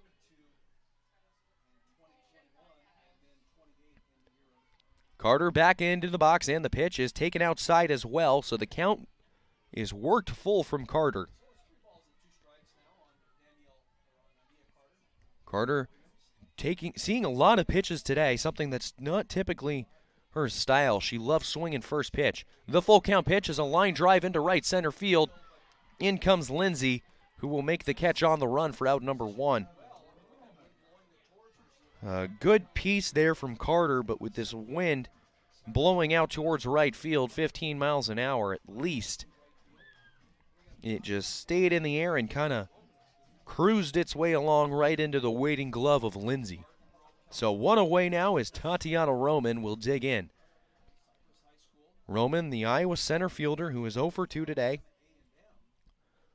with a ground ball to first base and a fly out into right center field. She takes ball 1 up and in. Roman struggling as of late. The 1-0 off speed is pumped in, strike 1. Including today's at-bats, Roman is only 3 for her last 16 and is 0 for her last 8, including all 6 in the Nebraska series.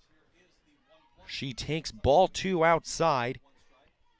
Check swing, but did not go around. 2 balls and 1 strike to Tatiana Roman.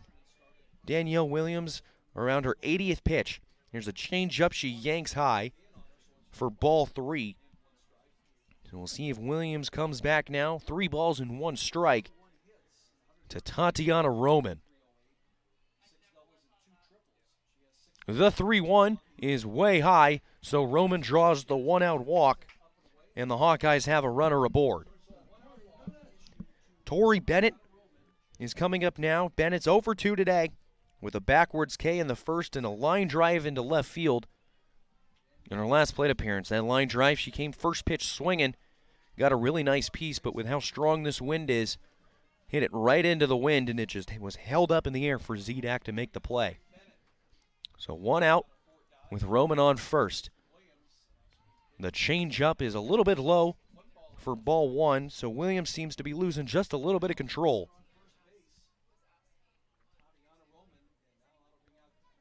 The walks are something that sometimes gets to her, as Northwestern will have a meeting on the mound, or in the circle, that is. Williams does have this tendency to lose control, as through 12 walks coming into today, if we include the 4 that she has thrown so far, it's 16 on the season. Those 16 lead the team.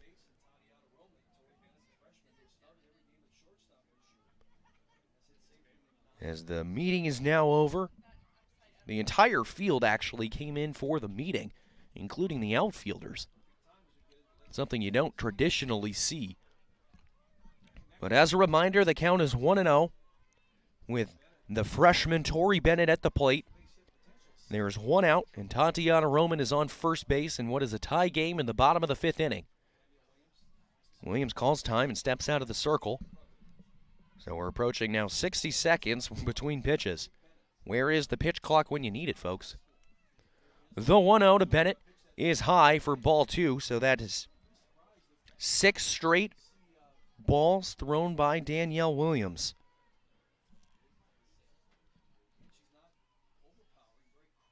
Williams, the lefty, behind 2-0. It is fouled off. Bennett just barely got a little bit of it. It was a little bit out in front of an off speed and fouled it off back into the padding.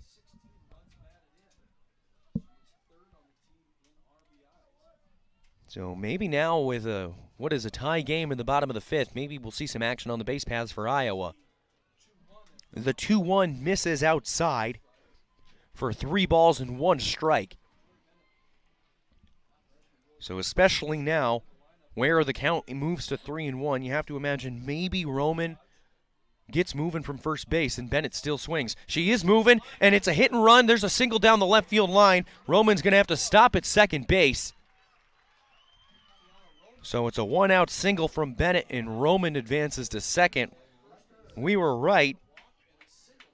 We said that there was going to be action on the bases off the 3-1 count. Roman was running on the pitch.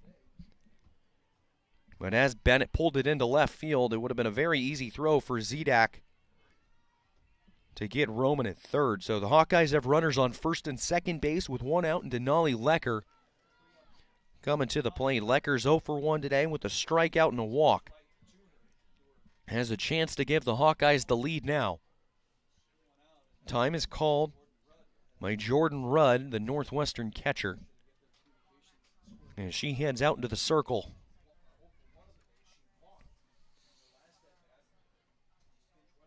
When corn grows fuel, Iowans win. Ethanol is a renewable fuel that's better for our environment, our health, and our wallets. Share your winning moments using hashtag IowansWin. Plus, you'll be eligible for some fun and corny giveaways. The entire infield has now come to join the meeting out in the circle for Northwestern, as our home plate umpire now makes his way out there to call an end to it. Runners on first and second. It's Roman on second and Bennett on first, with 1 out in the bottom of the 5th inning. Denali Lecker's at the plate, has yet to see a pitch. Williams into the motion, and the pitch is swung on and missed. Got Lecker to chase out of the zone.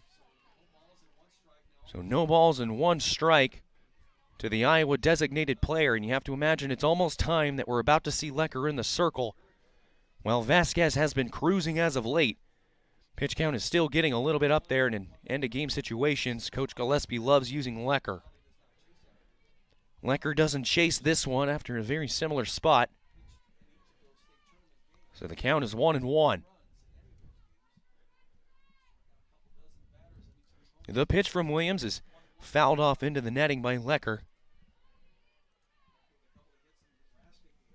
Count goes 1-2. 2 on, 1 out, tie game in the bottom of the 5th.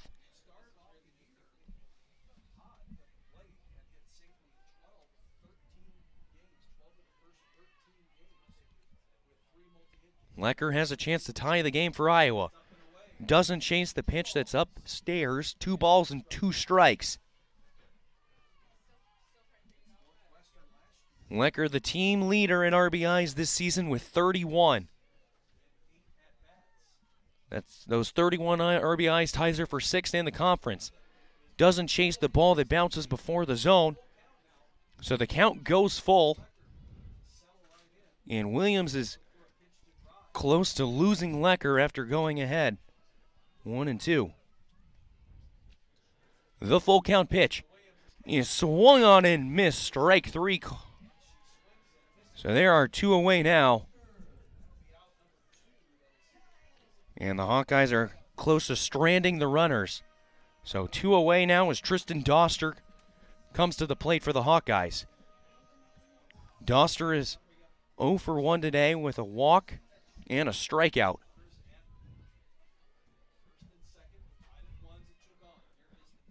She swings and misses at the first pitch she sees. Chases one that's a little low and away. Count goes 0-1 to the Iowa catcher.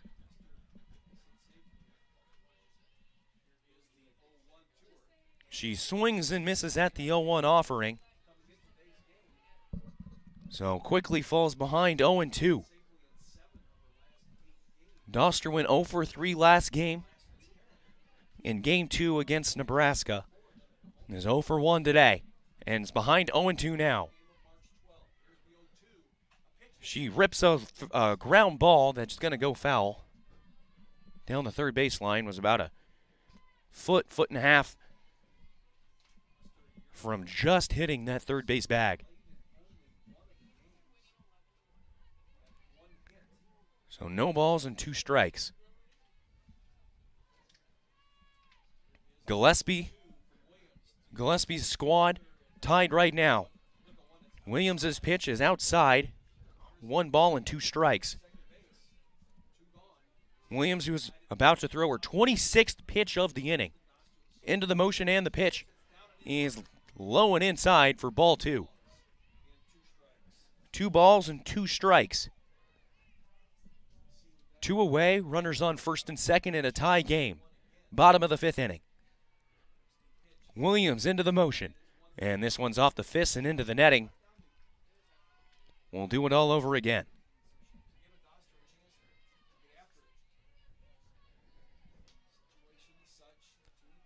Deuces are wild. 2 balls, 2 strikes, 2 outs, 2 runners on. 1-1 ball game. And here's another foul ball. Doster barely got a piece of that one.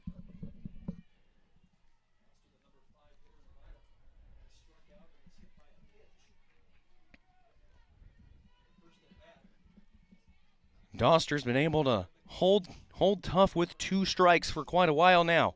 Can she do it again? And she swings and misses for out number 3, so the Hawkeyes strand 2. No runs on 1 hit, no errors. As we head to the top of the 6th inning, this game is still tied 1 apiece. You're listening to Iowa Softball with Learfield. After a cancer diagnosis, it's natural to want to start treatment right away. But first, get a second opinion from a team that specializes in your cancer. I'm Dr. George Weiner, Director of University of Iowa Holden Comprehensive Cancer Center. Before you start treatment, you deserve to be confident you have the right diagnosis and know every option available to you. So whether it's with us or somewhere else, get a second opinion. It can change your care and your life. Hi, Hawkeye fans. My name is Denali. And I'm Briley, and we're members of your Iowa Hawkeye softball team.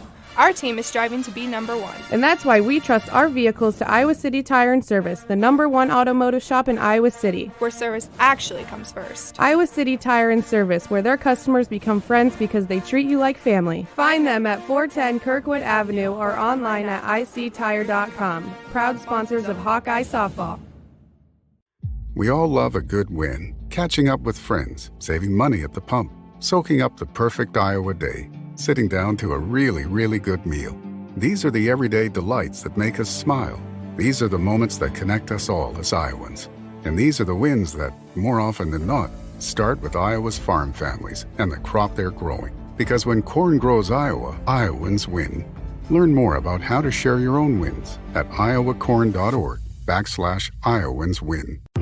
At Oak Knoll, our mission is to provide exceptional retirement living and health services through life care. I'm Steve Rowe, Executive Director. We are a not-for-profit life plan community and have served Iowa City for more than 55 years. Our team helps residents create home by living our values of caring, respect, enthusiasm, awareness, teamwork, and encouragement. If you're looking at retirement options, visit our website at oakknoll.com. We want you to lead life your way. Go Hawks!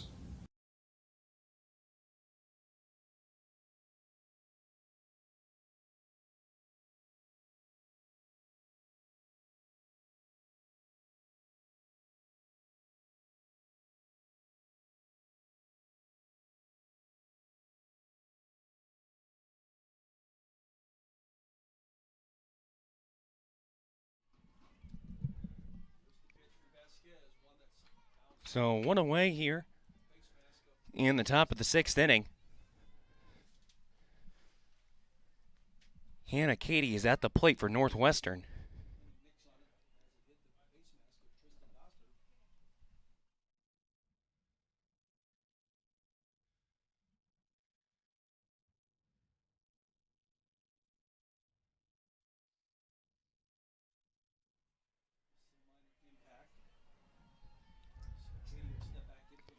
Jordan Rudd led things off for Northwestern. She flew out to Carter at right field on the first pitch she saw. Here's a drag bunt from Katie. Hits it right back to Vasquez in the circle. Throws over to first in time to the covering Streff. So there are quickly 2 away here in the top of the 6th inning.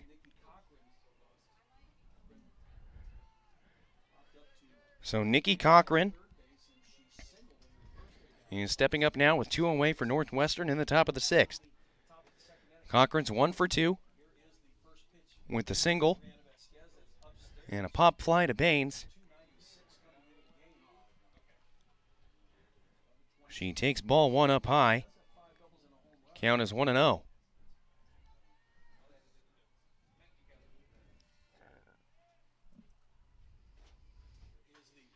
And here's a fly ball into deep left center field. And that one's going to go over the wall for a home run. Nikki Cochran with the solo home run to give Northwestern the 2-1 lead. That is Cochran's 2nd home run of the season. Her 16th RBI. And this one gives Northwestern the 2-1 lead here in the top of the 6th inning.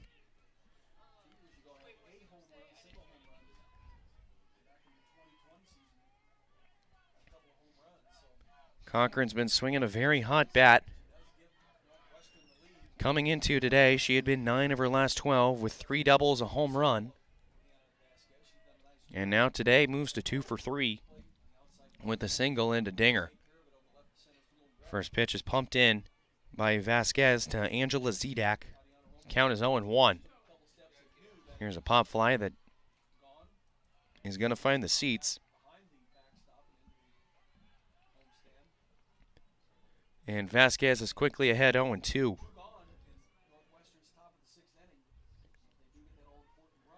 That had ended what had been 10 consecutive outs for Brianna Vasquez and retired 10 straight Wildcat batters. But Nikki Cochran put an end to things with the solo home run and gives Northwestern the 2-1 lead in the top of the 6th. Coach Gardner has made her way out and is having a meeting with Vasquez, perhaps to talk about what they want to do on this 0-2 pitch to Angela Zedak, the senior left fielder for Northwestern.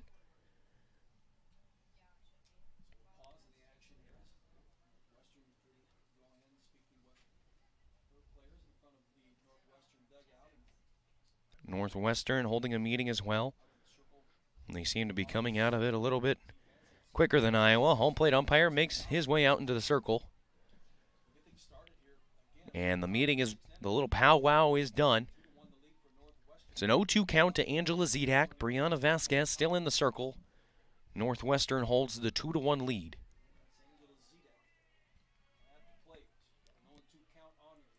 Vasquez into the motion, and the pitch is swung on and missed. So Vasquez gets her 9th strikeout of the afternoon, but the damage is done as Northwestern scores 1 run on the solo home run from Nikki Cochran. They hold a 2-1 lead as we head to the bottom of the 6th inning. You're listening to Iowa Softball with Learfield. We all love a good win. Catching up with friends, saving money at the pump, soaking up the perfect Iowa day, sitting down to a really, really good meal. These are the everyday delights that make us smile. These are the moments that connect us all as Iowans. And these are the wins that, more often than not, start with Iowa's farm families and the crop they're growing. Because when corn grows Iowa, Iowans win. Learn more about how to share your own wins at iowacorn.org/IowansWin. We'll have a pitching change here for Northwestern as we head to the bottom of the 6th inning. Number 15, Lauren Boyd, enters the circle, so Danielle Williams' afternoon is done, at least for now. She could re-enter, but she has been taken out of the game right now. Her final stat line, she goes 5 innings, allowing 1 run on 4 hits, walking 4, but striking out 9 Hawkeye batters. So Lauren Boyd is in to pitch now for the girls in purple. Boyd is coming off of a fresh win of Big Ten Pitcher of the Week. Over the week, she went 2-0, allowing no runs in 2 appearances, and one of those appearances was a complete game. She had 9 strikeouts on the week. She pumps in strike 1, a pretty fast fastball, if you ask me, and is ahead 0-1. As one of our umpires now goes out to the circle and wipes dirt off of the rubber so it can be seen cleanly. So Lauren Boyd, in what is her 13th appearance of the season, 6th time out of the pen, she has a 5-3 record with a 2.03 ERA, which leads the team in 52 2/3 innings pitched. Into the motion, and here's a ball she yanks up and out. Boyd has the 8th best ERA in the Big Ten, is tied for the 8th least amount of walks, and has the 5th least runs allowed against her. Runs scored against her, that is, in the Big Ten. And she yanks ball 2 outside. Has a bit of a clunky motion, does Boyd. It's really aggressive. And that's kind of how she gets a little extra oomph on all of her pitches. But this one misses low and in. So she's behind 3-1 and now walks behind the mound to gather herself. The 3-1 pitch to Grace Baines is inside for ball 4. So Baines now reaches for the 3rd time today. She's got a single and 2 walks, and the tying run is on first base with nobody out here for the Hawkeyes. Briley Klosterman steps up now, who's 0 for 2 today with a pair of strikeouts. Had a big solo home run on Tuesday earlier this week in Game 1 against Nebraska. And here's a hard ground ball over to Katie at third base, who throws to second for the force out. The throw over to first is low and unable to make the scoop. But Katie to Robinson gets the 5-4 fielder's choice to cut down the lead runner. Nearly had a chance at the double play. Katie, who was playing so far in on the sacrifice bunt, had to field it on one hop and kind of right next to her head, quickly made the throw over to the covering Robinson. But that's all they could get. So there is one out now with Klosterman on first base and Sammy Diaz up now Diaz is 1 for 2.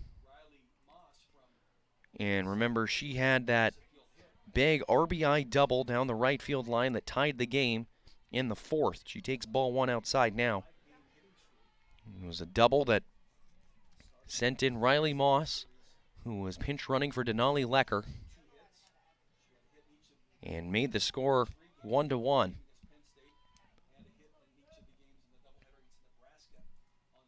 The 1-0 is in the zone for strike 1.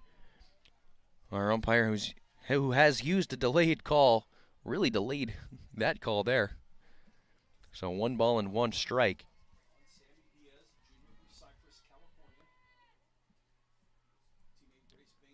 So the 1-1 is up high for ball 2. So Boyd, who is typically very good with her control, struggling with it just a little bit right now. Diaz, who is swinging it well, as I said. Last series went 2 for 5 with 2 RBIs and a walk, has the RBI double in this game. And here's a weak ground ball back to Boyd on the mound, who flips it over to Cochran. For out number 2, Klosterman advances to second on the weak ground ball. So the Hawkeyes now have the tying run in scoring position, but there are 2 away, as Anna Streff will dig in now for the Hawkeyes offensively. Streff is 0 for 2. A strikeout and a line drive, a hard line drive. That was caught at shortstop.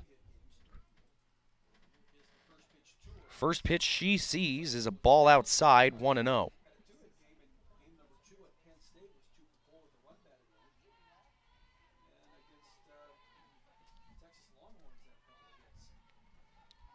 So the count is 1-0 to the Iowa 9-hole hitter. Nia Carter waits on deck. Tying run is at second base. Here's a hard ground ball over to second base, and it gets past the glove of Robinson. Here's the throw home. It is bobbled behind the plate by Rudd, and Klosterman is safe. The Hawkeyes have tied it again. It was a hard ground ball from Streff back up the middle. Robinson wasn't able to corral it at second base. Klosterman rounded third hard. No hesitation from Coach Gillespie. And Schellmeyer's throw was on time, but bobbled behind the plate by Rudd.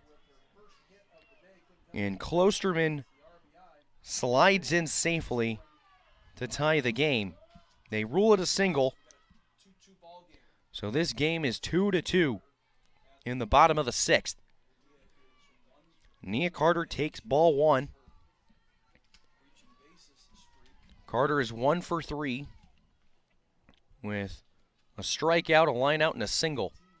Anna Streff waits on first base. The 1-0 is upstairs for ball 2.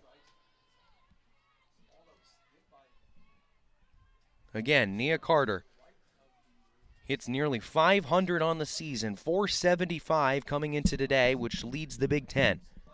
A .526 on-base percentage that leads the team and is second in the conference. Shows bunt, pulls back, and the pitch is up high for ball 3. Count is 3 balls and no strikes to the Iowa leadoff batter.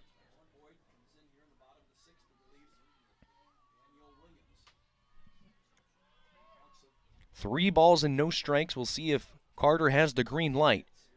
We'll never know because this pitch is way outside for ball 4. Iowa has runners on first and second with 2 away. The go-ahead run in scoring position, as we'll have a meeting on the mound with Michelle Gascoigne. So it's the second walk of the inning from Boyd. Again, Boyd, who just does not walk many people, 14 walks on the year. Coming into today was tied for the the 8th least amount of walks in the Big Ten, but has thrown 2 in 1 inning. Looks like we're going to have a pinch hitter at the plate for Iowa as well. So in what is Tatiana Roman's spot in the lineup, She's going to be pinch hit for by Emma Henderson. Emma Henderson, the sophomore from Battleground, Indiana. A 316 hitter on the year. She has a double and 2 RBIs on the season. Last game, she went 0 for 2. First pitch from Boyd is a curveball that curves outside, 1-0.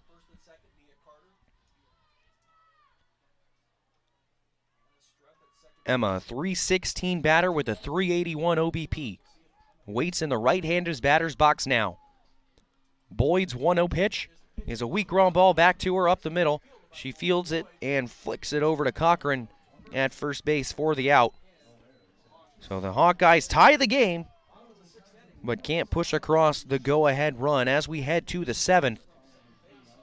This game is tied. Northwestern 2, Iowa 2. You're listening to Iowa Softball with Learfield. Hi, Hawkeye fans. My name is Denali. And I'm Briley, and we're members of your Iowa Hawkeye softball team.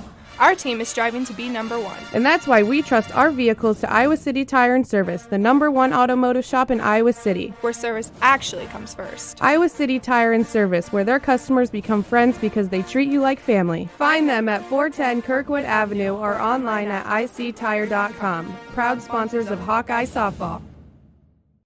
We all love a good win. Catching up with friends, saving money at the pump, soaking up the perfect Iowa day, sitting down to a really, really good meal. These are the everyday delights that make us smile. These are the moments that connect us all as Iowans.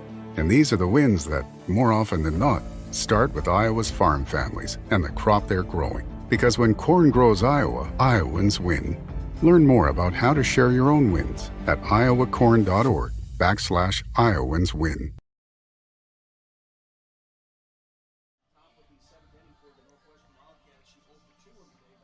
Tatiana Roman will re-enter the game defensively for Iowa after she was pinch hit for by Emma Henderson in the bottom half of the 6th. Brianna Vasquez is still in the circle for Iowa, well over 100 pitches on the afternoon. As we head into the 7th inning, Ayanna Lindsay will lead things off for Northwestern, the right fielder. It's 7-8-9 due up for Northwestern as Lindsay swings and misses, and a ball in her eyes, strike 1. Lindsay's 0 for 2 today with a ground out to Vasquez on the mound and a backwards K. The 0-1 is up high for ball 2. Ball 1, 1-1. Count here in the top of the 7th inning. Lindsay in the right-hander's batter's box. Vasquez in for her 7th inning of work. And here's a sky-high fly ball down the right field line. Diaz camps under it in foul territory and makes the catch. So there's the first out of the 7th. So now it will bring up Lauren Saborski. Or actually, we're going to have a pinch hitter for Northwestern. It's going to be number 7, Kelsey Nader, the freshman from Canton, Michigan.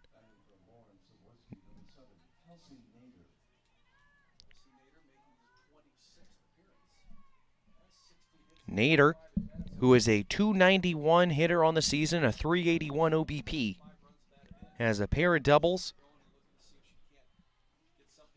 and takes first pitch, ball 1. Nader, her 26th appearance on the season, only the 6th time she's came in off the bench. She's swinging it kind of decent right now as she bunts one foul. 3 for her last 6 between the DePaul game earlier this week and the Minnesota series over the weekend. In that DePaul game, she went 1 for 2, scoring a run. Iowa pretty straight up defensively, shaded just a little bit towards the left. Baines is in over at third base. Nader fouls one off her fists and then back above the netting for strike 2. 1 ball and 2 strikes. as Nader is in as a pinch hitter in the 8th spot in the Northwestern lineup. 1 ball and 2 strikes. Here's an off-speed towards Baines over at third, who charges, fields, cleanly throws over in time. 4 out number 2, really good spot. Definitely a shift-wise from the Iowa coaching staff, putting Baines in close above third base to easily retire the quick Nader. So Kansas Robinson now with 2 outs for Northwestern.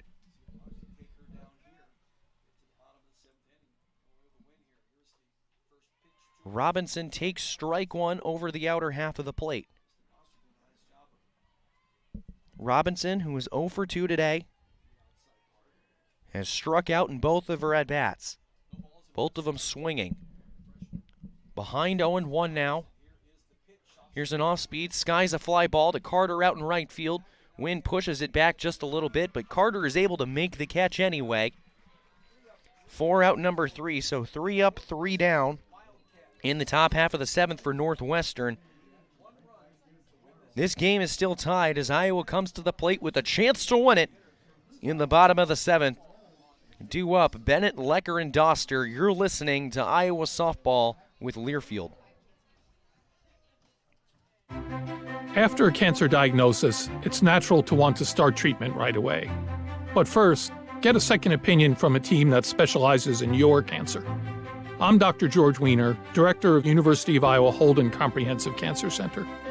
Before you start treatment, you deserve to be confident you have the right diagnosis and know every option available to you. So whether it's with us or somewhere else, get a second opinion. It can change your care and your life. We head to the bottom of the 7th inning here at Pearl Field. Iowa softball, Northwestern tied at 2 apiece. Hawkeyes a chance to walk things off as Tori Bennett is going to get things going for Iowa offensively. Iowa trailed 2-1 going into the bottom of the 6th before pushing across the game-tying run off of the RBI single from Anna Streff. Lauren Boyd is still in the circle in relief for Northwestern.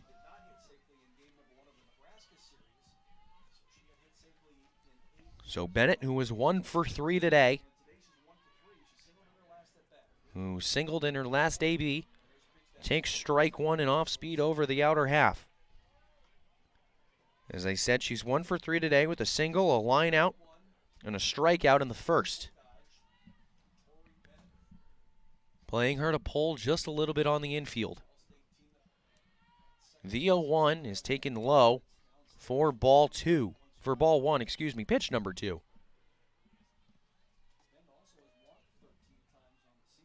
As now we're going to have a bit of a weird handshake tradition from the Northwestern players. Don't really know what happened, but the count is now 1-1. Nobody out, nobody on. Leadoff batter here in the bottom of the 7th in freshman Tori Bennett from Fort Dodge. She hits a ground ball along the left side that rebounds off the Iowa dugout. So 1 ball and 2 strikes. Bennett making her 35th start of the season, one of 4 Iowa players who has started every single game for the Hawkeyes. Leads the team in doubles this season and has a hit in 10 of her last 11 games. The 1-2 is a line drive down the left field line. It's going to drop in safely for a single. She rounds first, but will stay there, and it's a leadoff single for Tori Bennett. So the Hawkeyes get the leadoff runner on, with Denali Lecker stepping up now. Lecker is 0 for 2 with 2 strikeouts and a walk. Her spot in the order, she was later on that walk, was pinch ran for by Riley Moss, who eventually came around and scored the first run of the game for Iowa, which at the time tied it 1-1. Takes strike one on the outer half. Bennett over at first base does have 2 steals on the season. 2 for 2 on the young campaign. Lecker has the power, leads the team in home runs this season. The 0-1 is an off-speed, called strike 2 on the inside corner. So falls behind 0-2 and is close to striking out for the 3rd time this afternoon. Nobody out with Bennett on first. Lecker's behind 0-2. Boyd's pitch, and Lecker just gets enough of it. Chased a little bit, but just got it off the end of the bat and fouled it off the padding. So the count is still no balls and 2 strikes.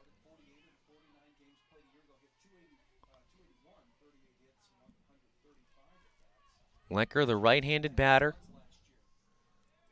The pitch from Boyd, and she just gets enough of it again. Only offered at it just to get enough of it and stay alive.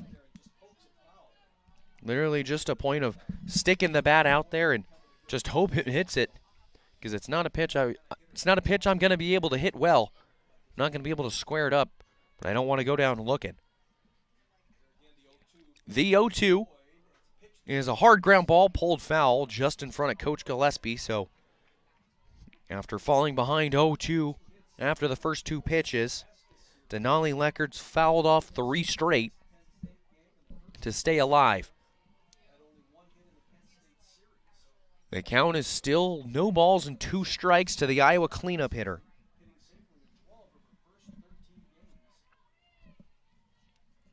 Nobody out with Bennett on first base. The 0-2 is called strike 3. A screwball that the Iowa fans do not agree with the home plate umpire for strike 3. You see Tori Bennett over at first base shaking her head and into the surrender cobra stance, both hands on her head as she cannot agree with the call. But so 1 out as Lecker strikes out for the 3rd time today, and Tristan Doster steps up.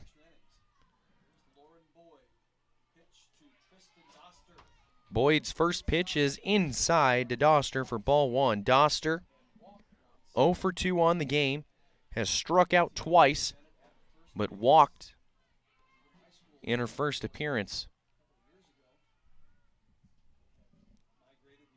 The walk was actually a hit by pitch that hit her right on the dome. Fouls one off, back into the seats. 1 ball and 1 strike.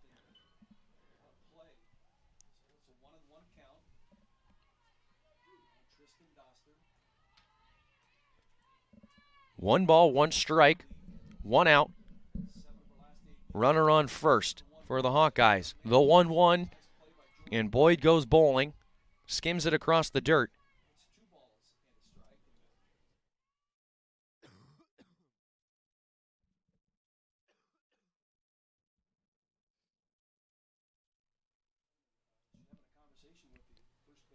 As it looks like we're having some kind of conversation with the first base umpire. Boyd, the pitcher, is forced to change the ball she was using. Can't see what this conversation is about.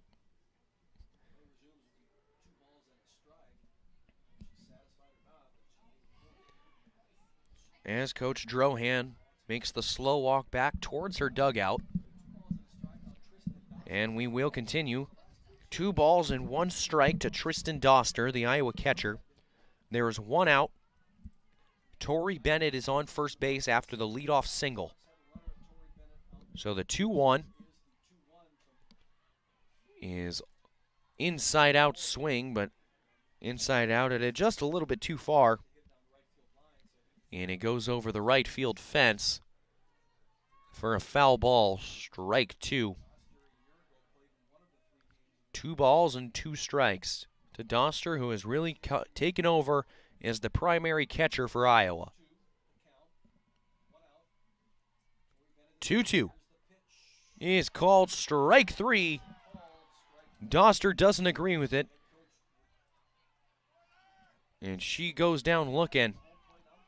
Her third strikeout of the game, and Coach Gillespie's letting the umpire have it. Does not agree with that one, so that's back-to-back plays where the Iowa players have struck out looking, and the Iowa faithful have not been happy with the call. So 2 away, and Grace Baines is up, who has reached base safely 3 times today.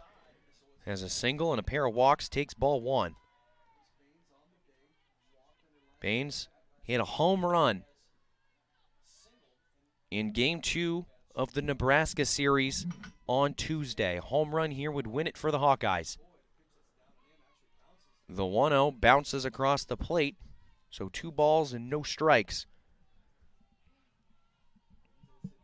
Tori Bennett stands at first base after leading off the bottom of the 7th inning with a single into left field. Boyd into the motion, and the pitch is a fastball and a snap throw back to first. But Bennett slides in safely. The pitch was called strike on the outer half. So 2 balls and 1 strike. 2 away. Bennett stands on first. Boyd's pitch to Baines is outside. 3 balls and 1 strike. Baines 1 pitch away from her 3rd walk of the afternoon. Wind still blowing out very strongly into right field. Northwestern defense fairly straight up, playing a little bit deep in the outfield. The 3-1 to Baines is yanked upstairs, so Baines draws her 3rd walk of the day and reaches base safely for the 4th time. The winning run now stands at second base in scoring position for the Hawkeyes, and Briley Klosterman with the chance to play hero. Klosterman is 0 for 3. 2 strikeouts and grounded into a fielder's choice in her last at-bat. It was a 5-4 fielder's choice where she hit it pretty well, just right at Katie at third. So Bennett with good speed stands on second. First pitch from Boyd is a screwball that screws outside, ball 1.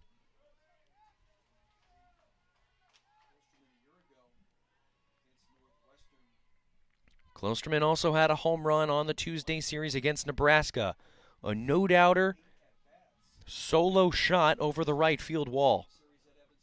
The 1-0 is low and inside for ball 2. Rudd, the catcher, again faked a snap throw to Bennett at second base, but Bennett wasn't fooled. Didn't move at all.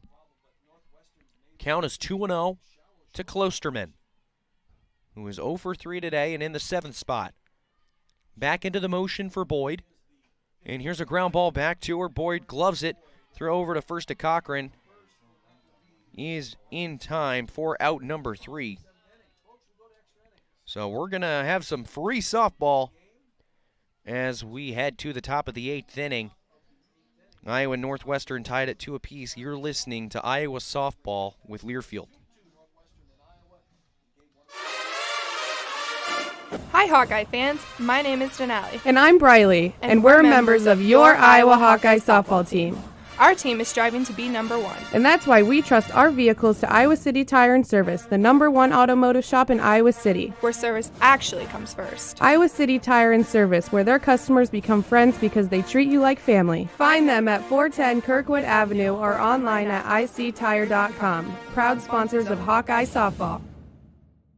We all love a good win. Catching up with friends, saving money at the pump, soaking up the perfect Iowa day, sitting down to a really, really good meal.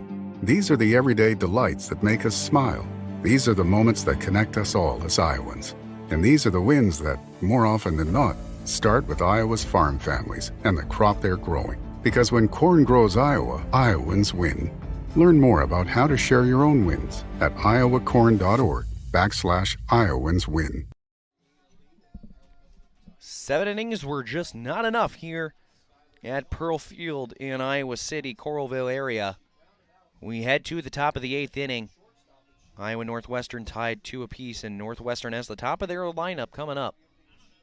Skylar Schellmeyer will lead things off for the Wildcats. Shellmeyer is 2 for 3 today with a pair of singles, one of them into left field, one of them a drag bunt. And she also has a pair of stolen bases and scored the first run of the game for the Hawkeyes. She fouls one into the netting, and it's stuck up there. So, strike one, and the ball is still stuck, and we got some kids who are now going to try and loosen that ball. So, this Iowa defense playing very shallow, especially in the outfield. For Shellmeyer, who does not use that much power, fouls another one off into the netting, strike two. Shellmeyer, who leads the team in hitting this year, 28 hits, 27 of them are singles. Very fast player, though. Have to imagine if she gets a hold of anything in the gap, it will go for two. With how shallow this Iowa defense is playing. The 0-2 is upstairs for ball one. Shellmeyer doesn't chase. It's funny watching Shellmeyer bat. Every time she takes a pitch, with her slap approach, she's about halfway into the mound by the time she's done with her movement. The 1-2 is taken outside for ball two. Iowa faithful we're looking for that strike three call. But the umpire disagrees, and Shellmeyer works it to 2-2. The 2-2 is an off-speed line back to Vasquez, who makes the catch. And a lot of side spin on that off the bat from Shellmeyer, and Vasquez sticks her glove up into the air to make the catch for the first out of the 8th inning. So Maeve Nelson will come up now, the starting shortstop, who is 0 for 2 today. Nelson 0 for 2 with a fly out, a strikeout, and a walk.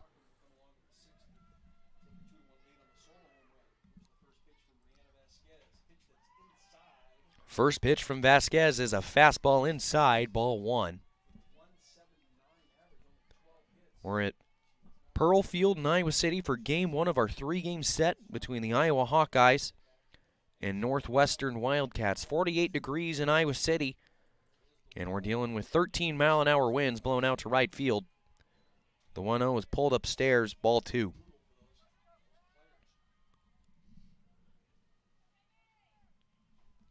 What was a 3 o'clock start time, we've now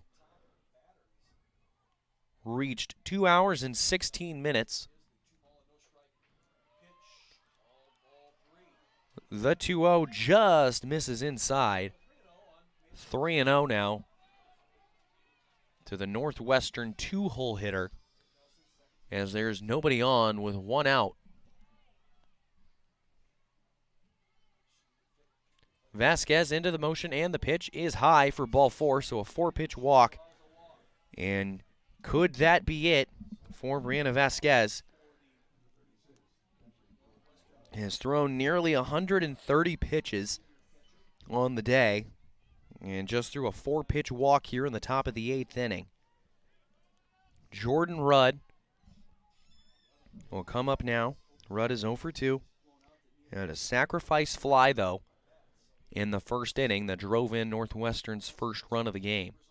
Here's a line drive into right center, and it's going to bounce in front of Carter. Carter's able to knock it down and keep it in front of her. Nelson goes from first to third on the hit. So Northwestern now has runners on the corners with one away, and Katie coming to the plate.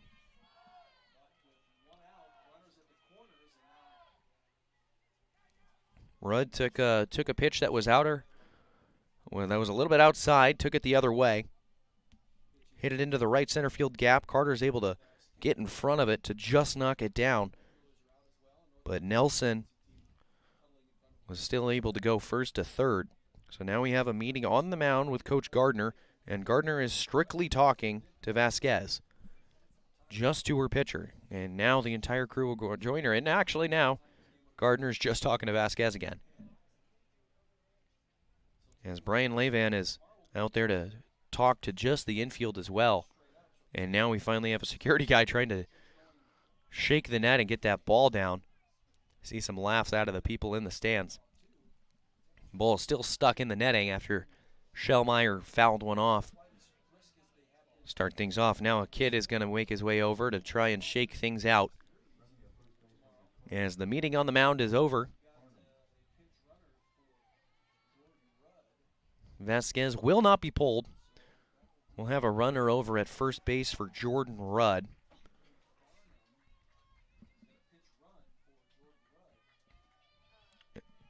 Emmy Farnham is the runner. Farnham, the 5'9" senior from Crystal Lake, Illinois.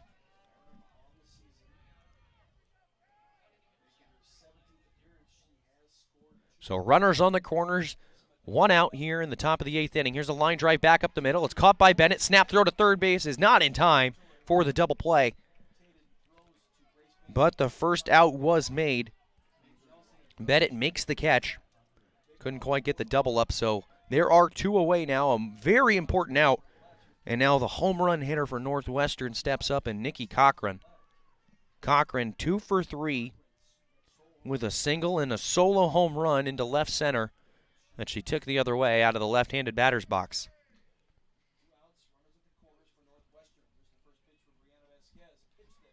First pitch from Vasquez, and Cochran's a little late on it and fouls it above the net for strike 1. Cochran, the graduate student from Downers Grove, Illinois, is on a 5-game hitting streak, including today. The 0-1 is a curveball upstairs. 1 ball and 1 strike.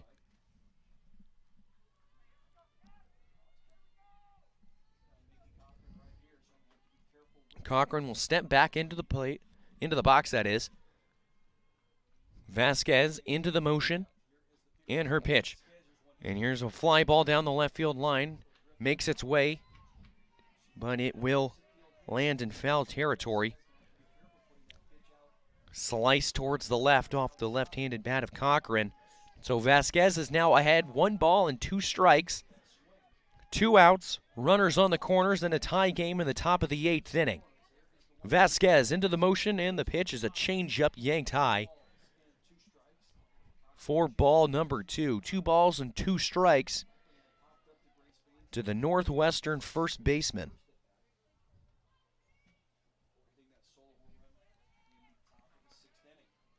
Deuces are wild. 2 balls, 2 strikes, 2 out, 2 on. And here's a fly ball into left center field. It's going to drop in safely for a single. So Northwestern will play to run and take a 3-2 lead. An RBI single from Nikki Cochran.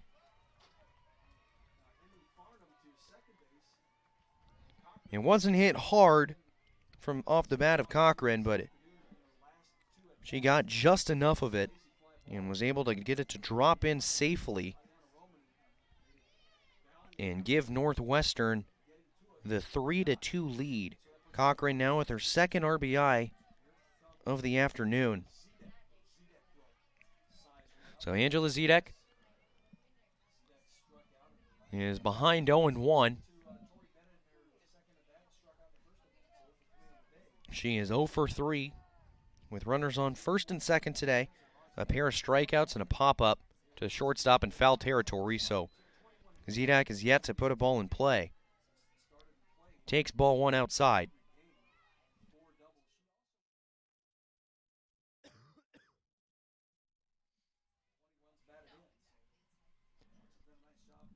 (1-1). Vasquez takes the sign and pitches one high for ball 2. 2 balls and 1 strike. In the top of the 8th inning with 2 outs. And Northwestern holding a 3-2 lead. And here's a pitch in and off the hands. That is fouled off into the netting. 4 strike 2. Deuces are wild. 2 balls, 2 strikes. 2 outs and 2 runners on. Runners on first and second. Vasquez into the motion, and the pitch is a little bit high. And the count is now full. Full count, 2 outs. Runners will be on the move.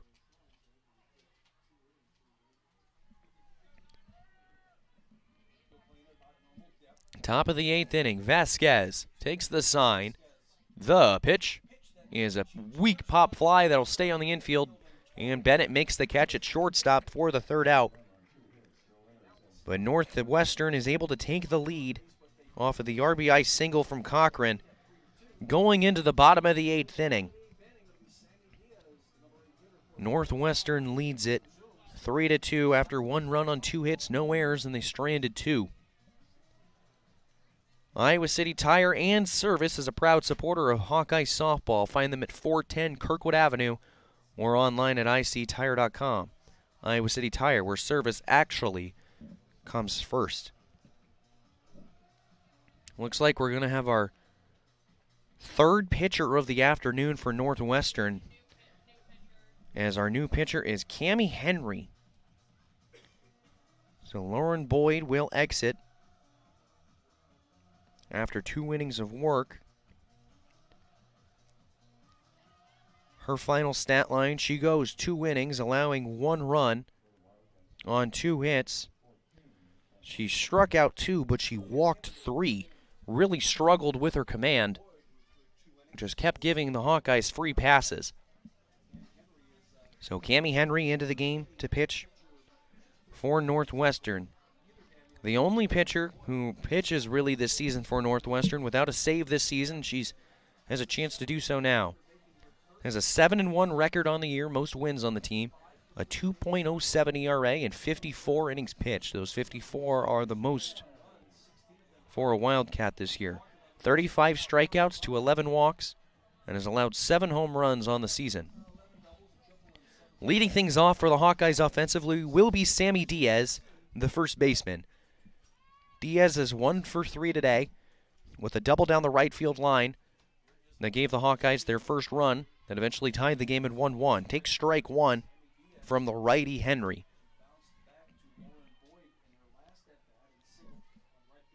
Hawkeyes, who have had plenty of chances to take the lead, have just not been able to push across enough runs. The 0-1 is a curveball taken outside, ball 1.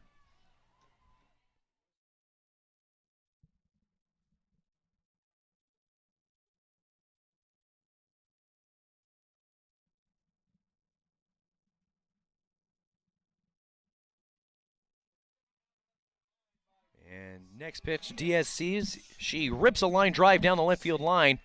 And it's going to drop in safely for a single. So Sammy Diaz with the leadoff single.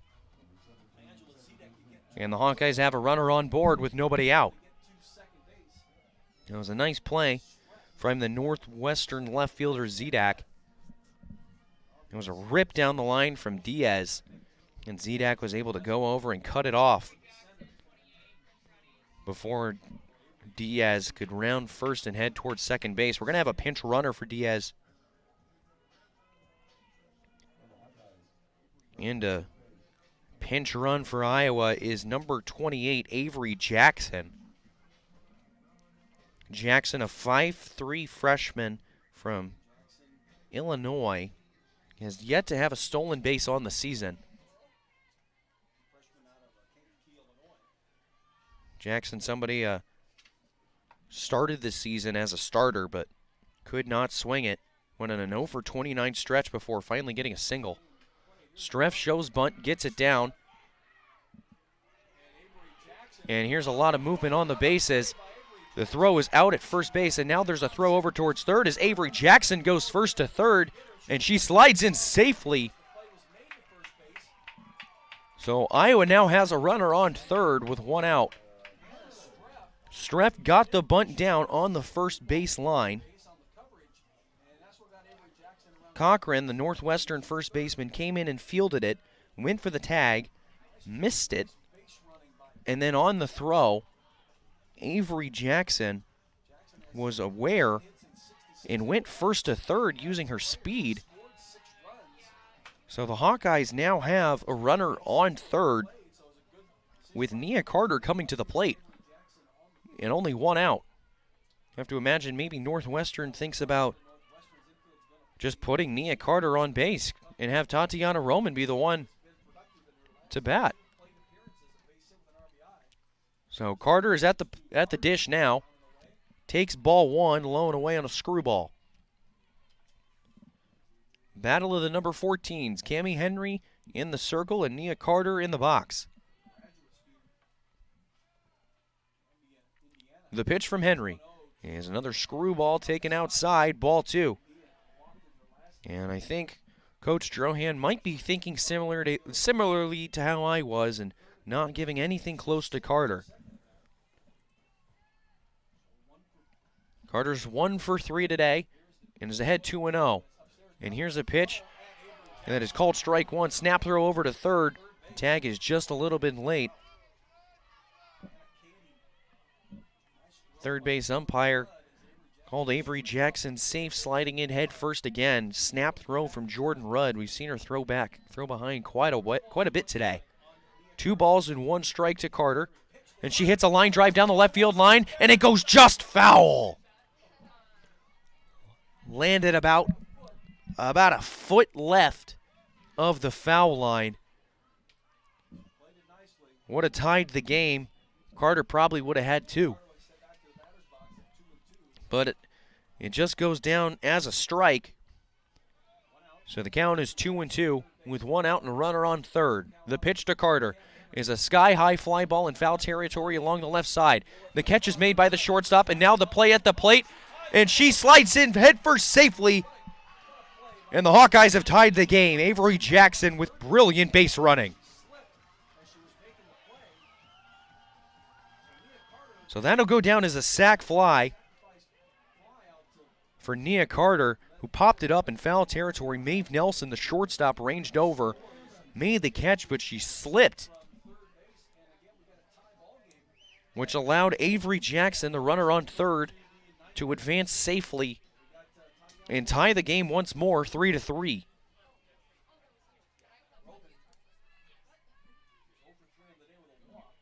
So Tatiana Roman now for Iowa, who re-entered the game after getting pinch hit for by Emma Henderson. Takes ball one. Roman is 0 for 2. A ground out, a walk, and a fly out. And here's a ground ball back up the middle that's going to reach the outfield for a base hit. So a 2-out single for Tatiana Roman. And the winning run is now on base, and Tori Bennett, who is 2 for 4 today, will dig in. Bennett, 2 for 4.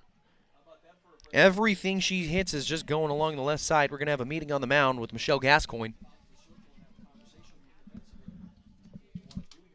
Tori Bennett, everything she's put in play has been in pretty much the exact same spot. She struck out looking in the first inning. She lined out to left field and also has a pair of singles into left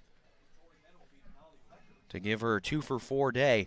Waiting on deck is Denali Lecker, Iowa's best home run hitter, who has 7 on the season, still looking for her first one in Big Ten play.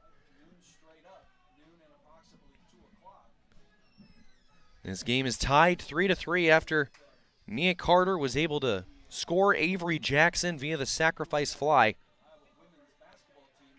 Approaching, we're a little over 2.5 hours.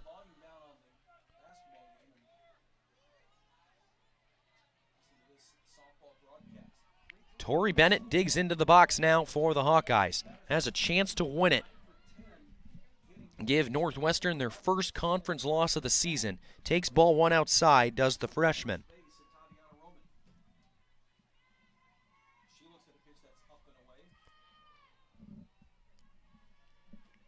So Cammie Henry, who came into the game in relief, allows a run in her first inning of work.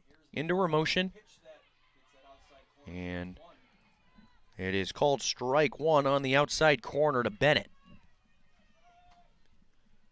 Northwestern, 3 runs on 6 hits and no errors. Hawkeyes, 3 runs on 8 hits and 1 errors. Hawkeyes out-hitting Northwestern. When they out-hit their opponents, they're 19-2 on the season. And here's a foul ball from Bennett. 1 ball and 2 strikes. 2 outs with Roman on first base. Roman serves as the winning run for the Hawkeyes. Bennett behind 1-2 in the count. In the pitch, and she hits a weak ground ball back to Henry on the mound, who makes the play in time for out number 3, but the Hawkeyes are able to tie things up via some excellent base running from Avery Jackson.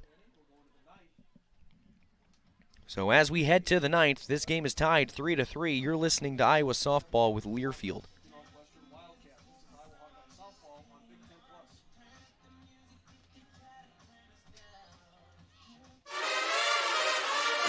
Hi, Hawkeye fans. My name is Denali. And I'm Briley, and we're members of your Iowa Hawkeye softball team. Our team is striving to be number 1. And that's why we trust our vehicles to Iowa City Tire and Service, the #1 automotive shop in Iowa City. Where service actually comes first. Iowa City Tire and Service, where their customers become friends because they treat you like family. Find them at 410 Kirkwood Avenue or online at ictire.com. Proud sponsors of Hawkeye softball.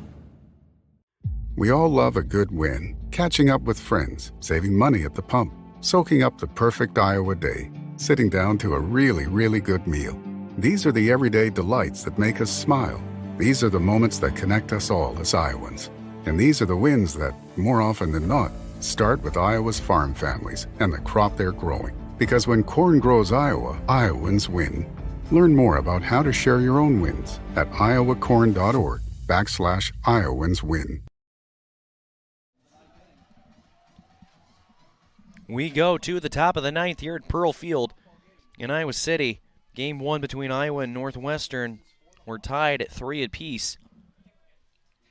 Northwestern's taken the lead 3 times in this game, but each time Iowa's been able to come back and tie things again. Just did so in the 8th. Vasquez is still in the circle for Iowa. First pitch of the 9th is a ball upstairs. She's pitching to Ayanna Lindsay, the Northwestern right fielder, who takes ball 2 up high.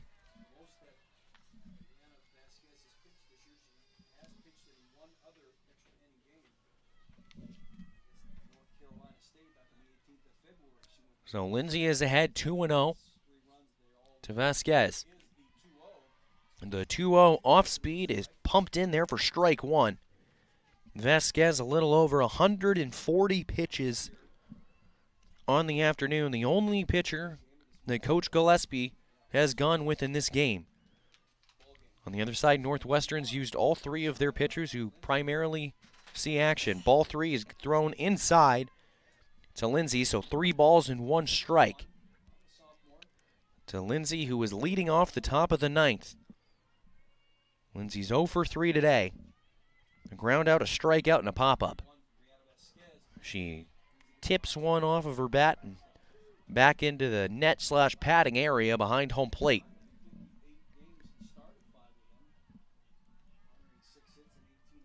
Lindsay, who was one of the players highlighted in Northwestern's game release. The full count pitch is swung on and missed, strike 3. And that's strikeout number 10 for Brianna Vasquez. Her 10th strikeout on the afternoon. 3 away from tying her career high. Brings up Kelsey Nader, who came in as a pinch hitter, remained in the game as such. She's 0 for 1 in her 1 at-bat. With a ground out to third base, she slaps one, but it's a popped fly to Bennett at shortstop, who ranges over and easily makes the catch for the second out. So quickly 2 up and 2 down for the Northwestern Wildcats. Kansas Robinson digs in now. The second baseman, who's 0 for 3, has struck out twice and lined out to Nia Carter in right field. Vasquez into the motion and the pitch is inside, ball 1. 3-3 game in the top of the 9th inning at Pearl Field. Game 1 of our 3-game series between Iowa and Northwestern. Games 2 and 3 starting tomorrow, a doubleheader at noon. The 1-0 from Vasquez is off the fists and into the bleachers. 1 ball and 1 strike to the Northwestern 9-hole. Skylar Schellmeyer, the leadoff batter, waiting on deck.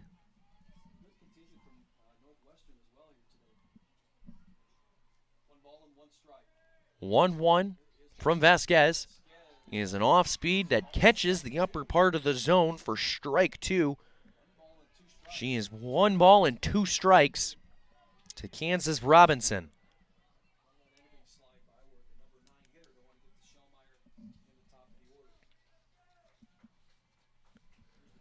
The 1-2 from Vasquez is a curveball that she yanks upstairs, and the count evens at 2-2.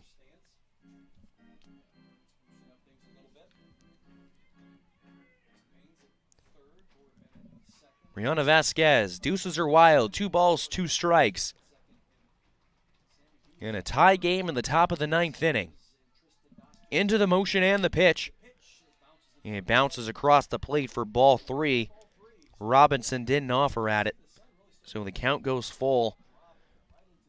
Time is 5:40. We're approaching 2 hours and 40 minutes of play.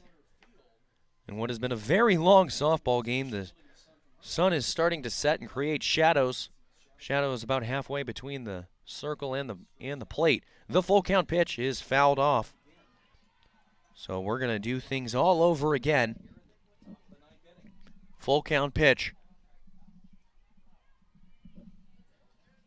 to Kansas Robinson. Brianna Vasquez in the circle. Takes the sign. Into the motion and the pitch is an off-speed, and it's a hard ground ball back up the middle for a base hit. So Kansas Robinson sat back on the off-speed, hit a hard ground ball back up the middle for a 2-out single, and will turn the lineup over to Skylar Schellmeyer. Skylar Schellmeyer, the leadoff batter for Northwestern, reached base safely in her first 2 appearances with a pair of singles, hasn't done it since. Robinson stands on first base. Robinson 0 for 1 on steals this season. Vasquez into the circle. The pitch is a strike 1 called on the outside corner, 0-1. Skylar, the starting center fielder from Urbandale, Iowa. Left-handed bat that takes the slap approach. Vasquez, the pitch. Nice frame job from Doster, but the home plate umpire calls it a ball. Schellmeyer's on a 6-game hitting streak, now 7, in which in the 6 games beforehand she was hitting 12 for 23, a .522 batting average. The 1-1, she shows bunt, gets it down, and it just spins foul. Nice play from Doster to let it spin. So the count goes 1 ball and 2 strikes. If Doster was forced to pick that one up, Schellmeyer would have reached base safely, easily. But Doster read the spin, saw that it was going to roll foul. So it goes down as a strike. 1 ball and 2 strikes. 2 outs with Robinson on first base in a tie game in the top of the 9th. Vasquez's 1-2 is a screwball that just misses outside. Again, nice frame job from Doster behind the plate, but the umpire wasn't falling for it. So it's ball 2, 2 balls and 2 strikes with 2 outs and a runner on.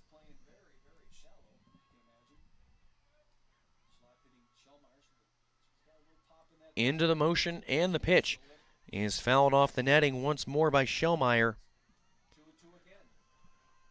So Vasquez is approaching her 160th pitch of the day.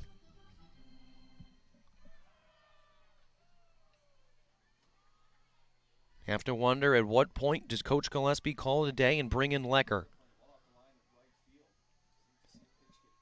Vasquez into the motion. And the pitch is a ground ball to Baines at third. Her throw across the diamond is in time to retire Schellmeyer for the 3rd out of the inning.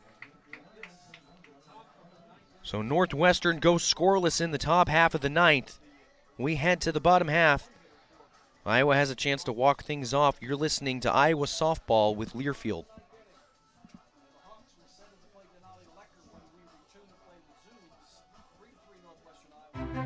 After a cancer diagnosis, it's natural to want to start treatment right away. But first, get a second opinion from a team that specializes in your cancer. I'm Dr. George Weiner, Director of University of Iowa Holden Comprehensive Cancer Center. Before you start treatment, you deserve to be confident you have the right diagnosis and know every option available to you. So whether it's with us or somewhere else, get a second opinion. It can change your care and your life. At Oak Knoll, our mission is to provide exceptional retirement living and health services through life care. I'm Steve Rowe, Executive Director. We are a not-for-profit life plan community and have served Iowa City for more than 55 years. Our team helps residents create home by living our values of caring, respect, enthusiasm, awareness, teamwork, and encouragement. If you're looking at retirement options, visit our website at oakknoll.com. We want you to lead life your way. Go Hawks! We all love a good win. Catching up with friends, saving money at the pump, soaking up the perfect Iowa day, sitting down to a really, really good meal. These are the everyday delights that make us smile. These are the moments that connect us all as Iowans.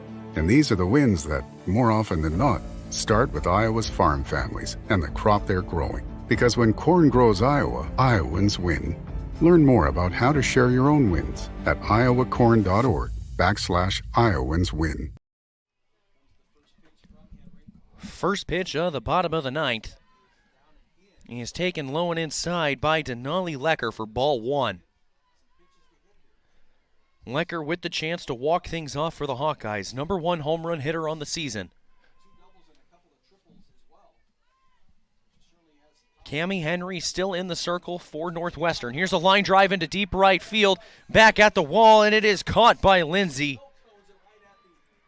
Right at the base of the wall. Lecker put a charge into that one and sent it out to right field. Wind certainly helping to keep it up, but Lindsay, the Northwestern right fielder, was able to make the catch for the first out of the bottom of the ninth. So Tristan Doster now with the opportunity. She has struck out 3 times today. 3 strikeouts, but has also been hit by a pitch.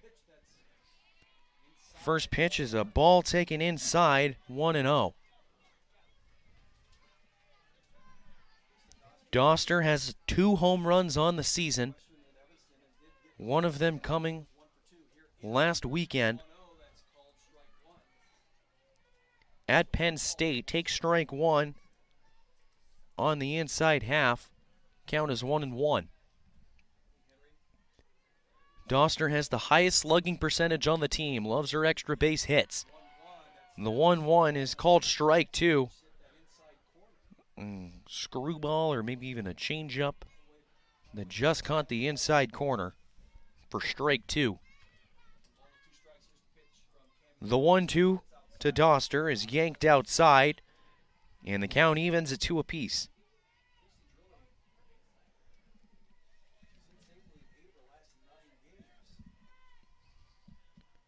Doster's been struggling as of late. She sends a fly ball into right center field. Lindsay takes a step back, but now comes in. Camps under and makes the catch for the second out. So a pair of fly balls that had a decent chance out to right, but Lindsay makes the catch. Grace Baines now digs in for the Hawkeyes. Baines has reached base safely all 4 times today. Singled in her first plate appearance in the second on a line drive into left, but has walked 3 times since then. First pitch she sees here is called strike 1 on the fastball.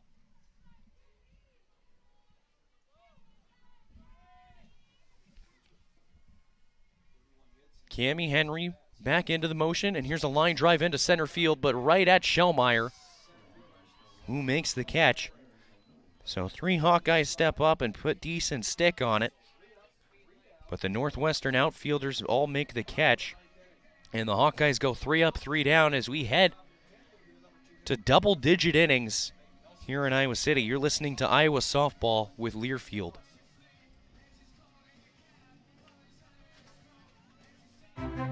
After a cancer diagnosis, it's natural to want to start treatment right away. But first, get a second opinion from a team that specializes in your cancer. I'm Dr. George Weiner, Director of University of Iowa Holden Comprehensive Cancer Center. Before you start treatment, you deserve to be confident you have the right diagnosis and know every option available to you. So whether it's with us or somewhere else, get a second opinion. It can change your care and your life.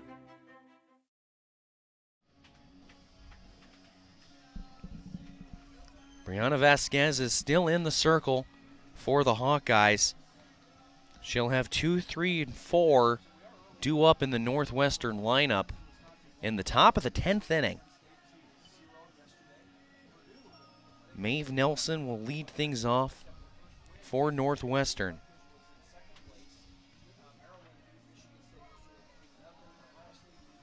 The Iowa Corn Cy-Hawk Series is all about celebrating our student athletes as well as our state's corn farmers. Just like the Cyclones and Hawkeyes work hard all year to get ready for the season ahead, so do Iowa's corn farmers, growing a crop used in over 4,000 products. That's a win for all Iowans. So it's time to start the 10th inning. Here at Pearl Field, Maeve Nelson leads things off, the shortstop for Northwestern, who's 0 for 2 today, but has reached base twice via the walk. Vasquez's pitch is a curveball called strike 1. Vasquez has pitched every inning thus far, and if she were to complete the inning, it would tie her career high. She's already set her season high in innings pitched. Has gone 9 complete. The off-speed is called strike 2 to Nelson. Vasquez has been very good on the bump for Iowa. Has gone 9 innings, allowing 3 runs, but only 2 of them earned, and has 10 strikeouts on the day.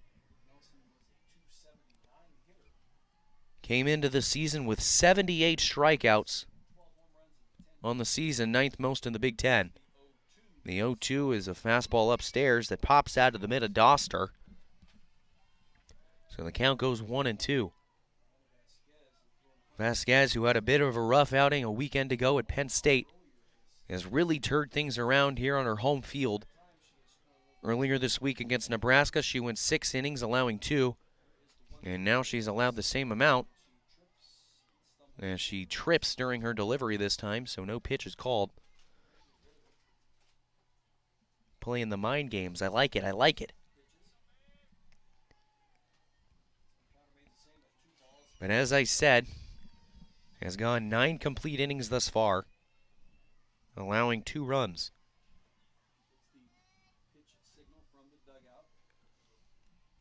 Nelson gets back into the box.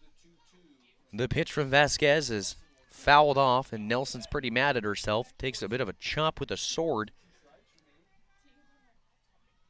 Out of frustration, that was a pitch that she's going to want back.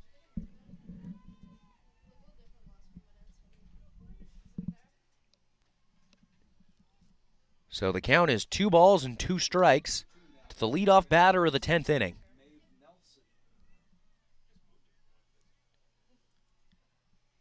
Into the pitch, and there's an off speed that misses just a little bit low. Doster missed the pick. Nearly had a chance at the strikeout, but Nelson didn't offer. Sun is definitely coming down now, as we are at 2 hours and 52 minutes of play.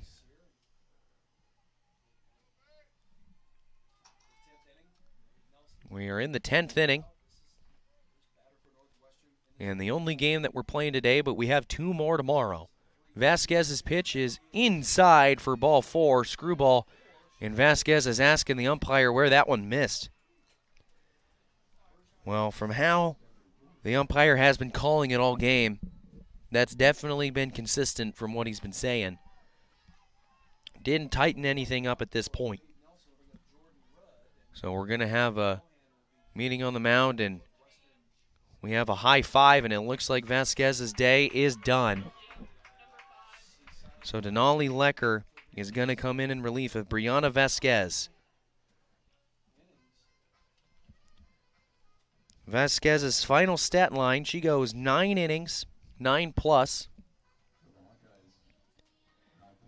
allowing 3 runs, but only 2 of them earned, on 7 hits, 4 walks, and struck out 10.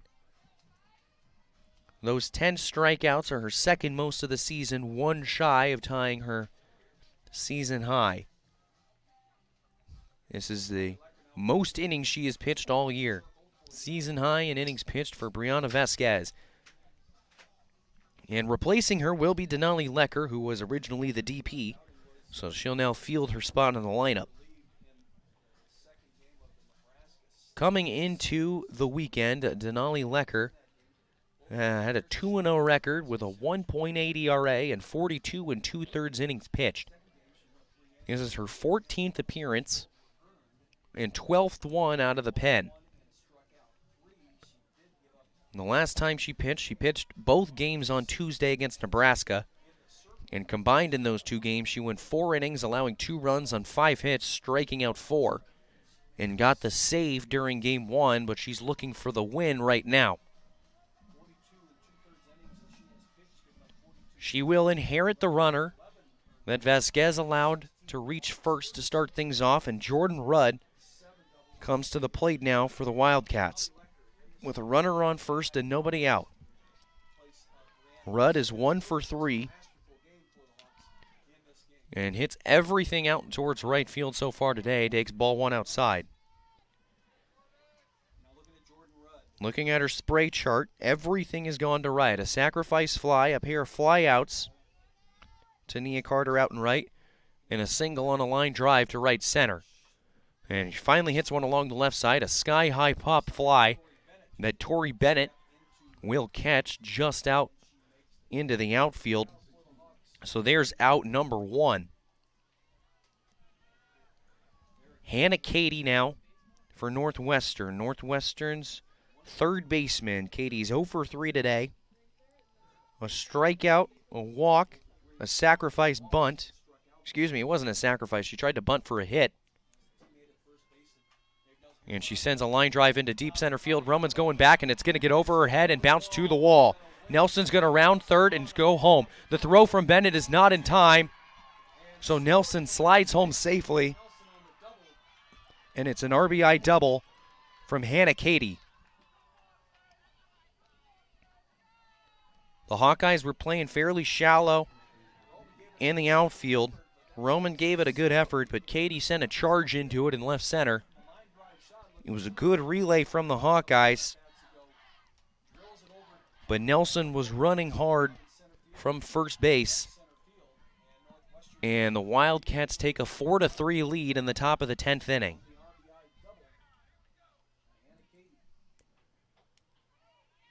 And first pitch to Nikki Cochran is a ball high. Cochran, best hitter offensively so far today for Northwestern. 3 for 4 with a home run, a pair of singles, and 2 RBIs. Has to take the towel out that she has hidden behind her back that she uses defensively in the field. So Northwestern holds a 1-run lead in the top of the 10th with a runner on second and 1 out. Lecker throws one in the dirt for ball 2. And that run that scored will go on Vasquez's record, so her final line will go down as 9 innings and 3 earned runs. And she's in line for the loss. Lecker takes the ball, spins it, and the pitch is fouled off the netting from Cochran.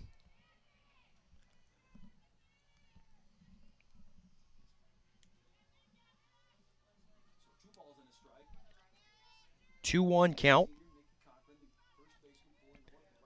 Cochran, the first baseman, 3 for 4 on the day.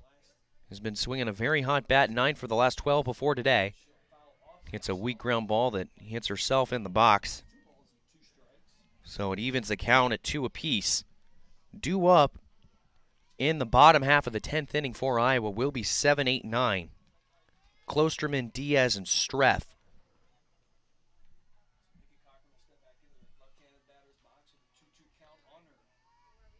Lecker back into the circle and the pitch. There's a sinker that goes low and away. And the count goes full. First base sits open.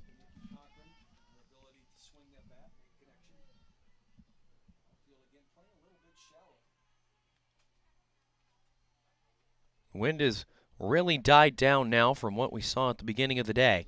The full count pitch is a ground ball to Diaz over at first, who fields it and steps on the bag. Katie will advance from second to third on the ground out.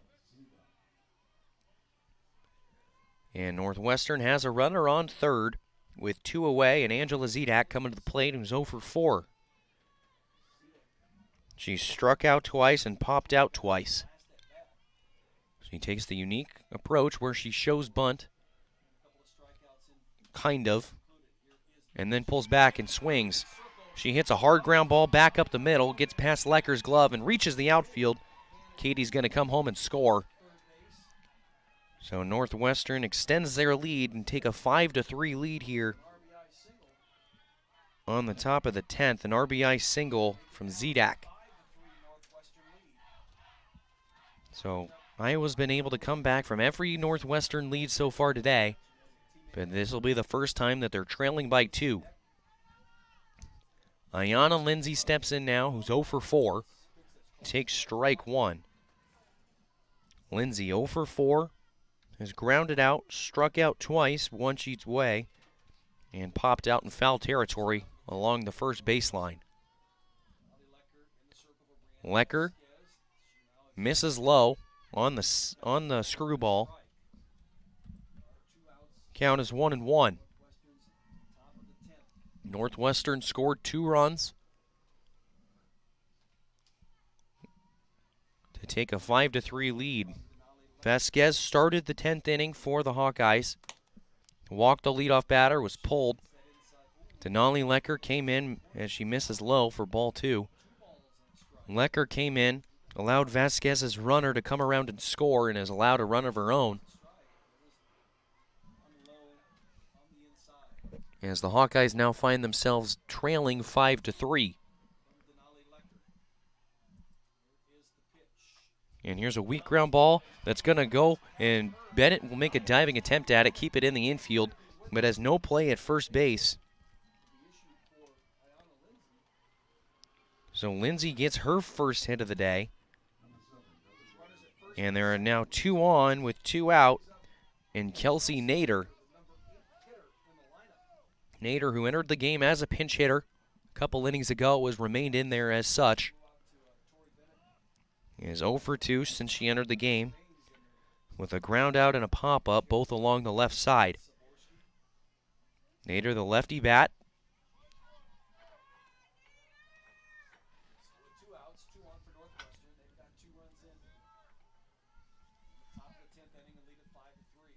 A 5-3 game. Lecker's first pitch to Nader.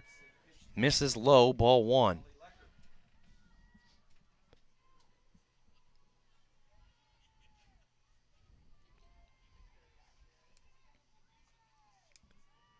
Northwestern has plated 2 so far in this inning. And Lecker misses low and inside and falls behind 2-0.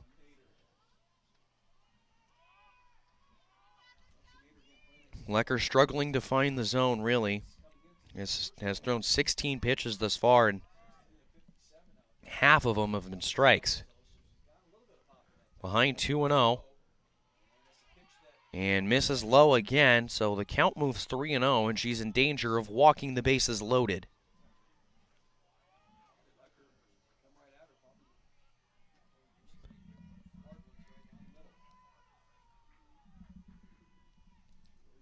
The 3-0 pitch from Lecker is a screwball that finds the zone for strike 1, so it's not a 4-pitch walk.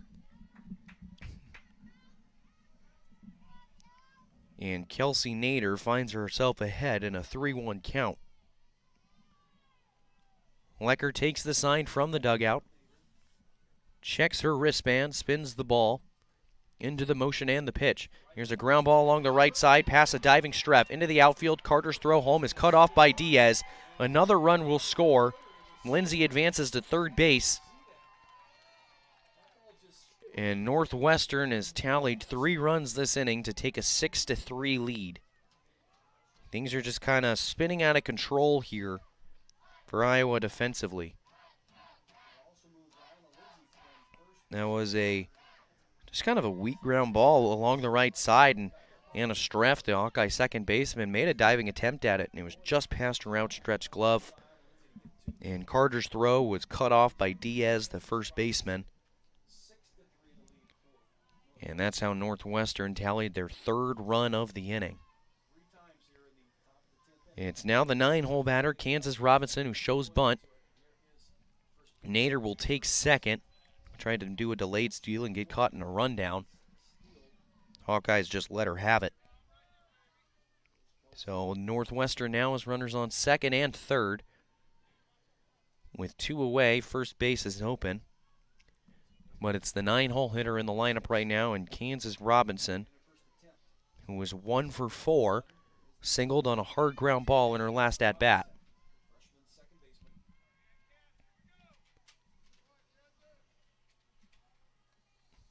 Robinson, the freshman from Indianapolis, Indiana. The 0-1 is a screwball that cuts way outside on the lefty. And the count evens at 1 ball and 1 strike.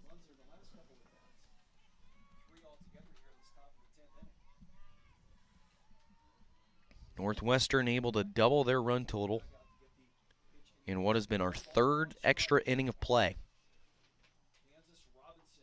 Kansas Robinson hits a weak fly ball past Bennett, who drops it just past her glove. 2 more runs are going to score for Northwestern.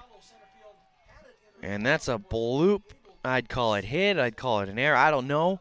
But 2 more runs score for Northwestern as they now lead at 8-3. Waiting to see how they rule that one. That was a tough play in a bit of no man's land just over Bennett's head. She tried to make an over-the-shoulder basket catch. But nonetheless, Robinson stands on first, and 2 more Wildcats score. First pitch to Schellmeyer is called strike 1.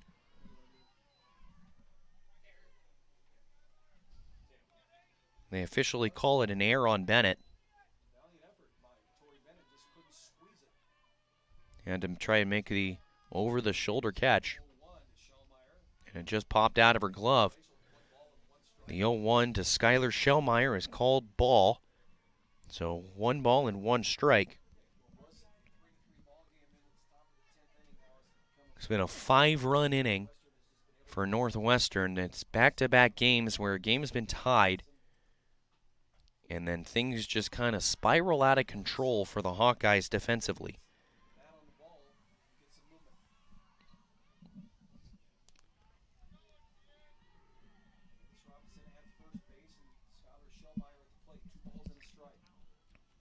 Schellmeyer in the box, ahead 2-1 on the count, 2 for 5 on the day. Shows bunt, misses, and the count goes 2-2. Schellmeyer reached safely in her first 2 plate appearances, singled and scored in the first, then singled on a drag bunt in the third.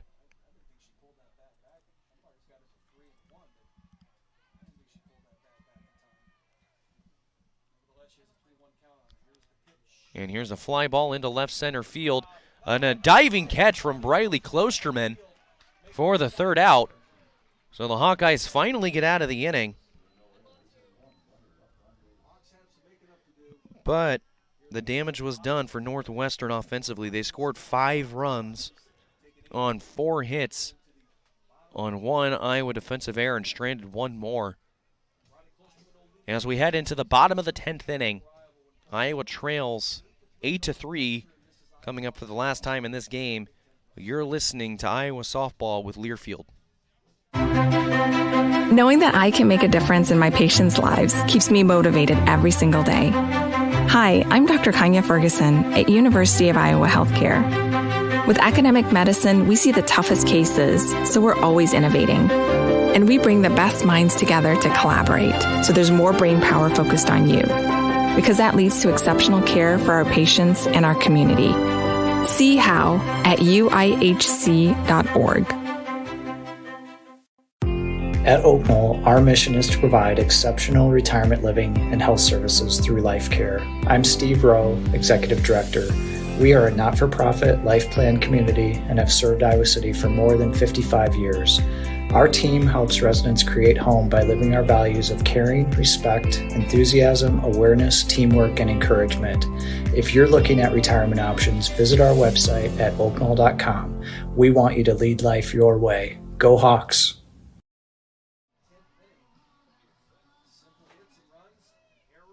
We head to the bottom of the 10th inning. Hawkeyes trail it by 5 with just 3 outs to go. Northwestern hit around in the top half, scoring 5 runs, more than doubling their total heading into the inning. First pitch to Briley Klosterman is called strike. Klosterman, who made the diving catch to end the top half of the 10th inning and stop the bleeding for the Hawkeyes. Klosterman 0 for 4 today.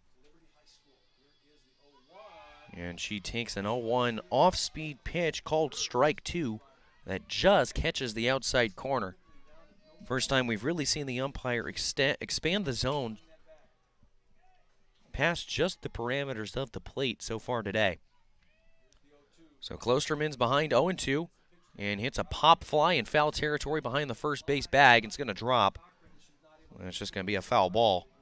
Cochran, the Northwestern first baseman, gave it a chance, but it was just a bit out of her reach. The Shadows have now reached the mound, or the circle that is. They're a bit to the right of it, by the way we're looking at the press box. So the ball is starting in the sun and moving into the shade for these batters to see. The 0-2 is another pop fly, this time along the left side. It stays in play, but Katie, the Northwestern third baseman, overruns it. Probably got a little bit scared of the wall, so she overran it. So Klosterman, has a second chance after Katie is unable to come up with the pop fly. Klosterman still behind in the count, 0-2.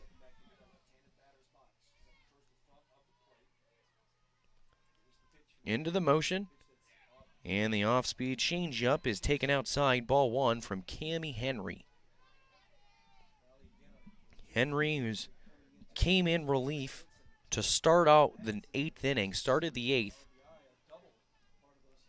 allowed 1 run, and is in line for the win right now. She throws ball 2, another screwball that cuts outside.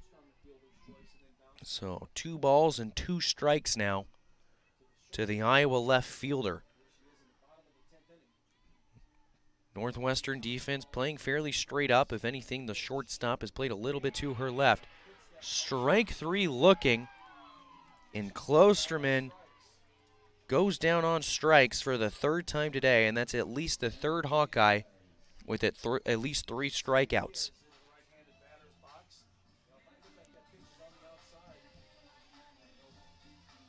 So Sammy Diaz now with 1 away in the bottom of the 10th inning. Diaz, good day offensively at the plate, 2 for 4 with an RBI double down the right field line and a single down the left field line. Takes ball 1, a little inside, a little bit low. Diaz, who has started every game this year for Iowa over at first base. She takes a hack, but comes up empty as the count goes 1 ball and 1 strike. Hawkeyes really need to get something going here if they want to muster up enough to complete the comeback. Diaz 1-1. Misses up high for ball 2. 2 balls and 1 strike.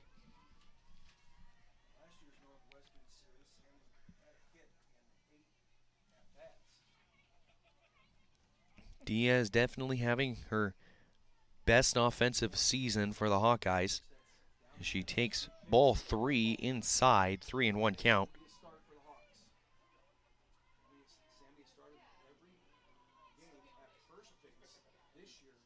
Diaz, a 247 hitter. 360 OBP. Last series against Nebraska on Tuesday went 2 for 5. Fouls one off here as the count goes full.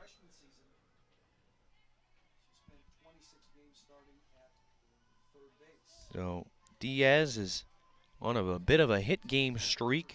Has reached at least 3, probably goes back even further. She faces a full count now with 1 out, nobody on in the bottom of the 10th. Henry's pitch is yanked up and outside, so that's ball 4 for Diaz. Diaz draws her team-leading 17th walk of the year. And coming into the weekend, she was tied for 6th in the Big Ten in walks. So it's now for the 9-hole hitter and Anna Streff, who tied the game once herself. Had an RBI single up the middle, tied the game at 2.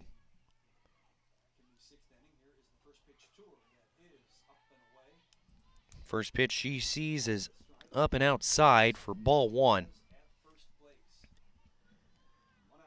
Streff 1 for 3 today. 1 out and 1 runner aboard in the bottom of the 10th inning. And Streff swings and misses for strike number 1. Curveball on the outer half that Streff just didn't seem to have timed up.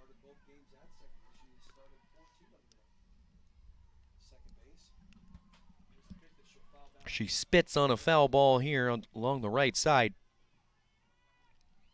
and is now behind 1 ball and 2 strikes.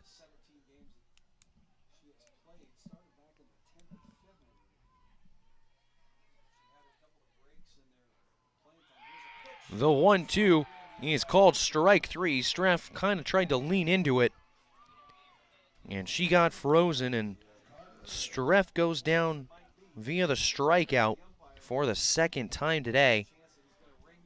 And that is Henry's 2nd strikeout of the afternoon. That is 13 strikeouts so far this game for Iowa offensively. It's back to the top of the order with Nia Carter, who's 1 for 3. She watches strike 1 cross the plate and is behind 0-1. Carter, who tied the game for the Hawkeyes in the 8th inning on a sacrifice fly. It's a ground ball along the right side, diving stop by the second baseman, and a flip of the glove from Robinson's in time for the 3rd out. And that was an incredible play by the Northwestern second baseman for the 3rd and final out of this game. So the final score is Northwestern 8, Iowa 3. Wildcats utilize a 5-run 10th inning. A 5-run 8th inning to put away the Hawkeyes in the first of this 3-game set between Iowa and Northwestern. We're going to take a quick pause, and then we'll be right back to wrap things up with our post-game coverage. You're listening to Iowa Softball with Learfield. After a cancer diagnosis, it's natural to want to start treatment right away. But first, get a second opinion from a team that specializes in your cancer. I'm Dr. George Weiner, Director of University of Iowa Holden Comprehensive Cancer Center. Before you start treatment, you deserve to be confident you have the right diagnosis and know every option available to you. So whether it's with us or somewhere else, get a second opinion. It can change your care and your life. Hi, Hawkeye fans. My name is Denali. And I'm Briley, and we're members of your Iowa Hawkeye softball team. Our team is striving to be number 1. And that's why we trust our vehicles to Iowa City Tire and Service, the #1 automotive shop in Iowa City. Where service actually comes first. Iowa City Tire and Service, where their customers become friends because they treat you like family. Find them at 410 Kirkwood Avenue or online at ictire.com. Proud sponsors of Hawkeye softball. We all love a good win. Catching up with friends, saving money at the pump, soaking up the perfect Iowa day, sitting down to a really, really good meal. These are the everyday delights that make us smile. These are the moments that connect us all as Iowans. And these are the wins that, more often than not, Start with Iowa's farm families and the crop they're growing. Because when corn grows Iowa, Iowans win. Learn more about how to share your own wins at iowacorn.org/Iowans win. At Oak Knoll, our mission is to provide exceptional retirement living and health services through life care. I'm Steve Rowe, Executive Director. We are a not-for-profit life plan community and have served Iowa City for more than 55 years. Our team helps residents create home by living our values of caring, respect, enthusiasm, awareness, teamwork, and encouragement. If you're looking at retirement options, visit our website at oaknoll.com.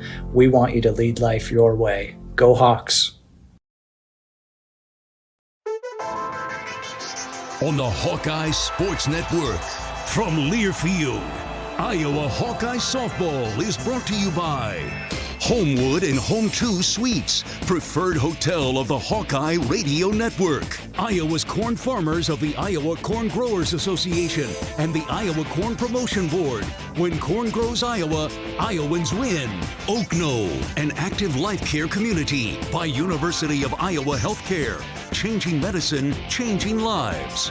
Wimmer's Meats, the official hot dog of the Hawkeyes. And by Iowa City Tire and Service, a proud supporter of Hawkeye softball.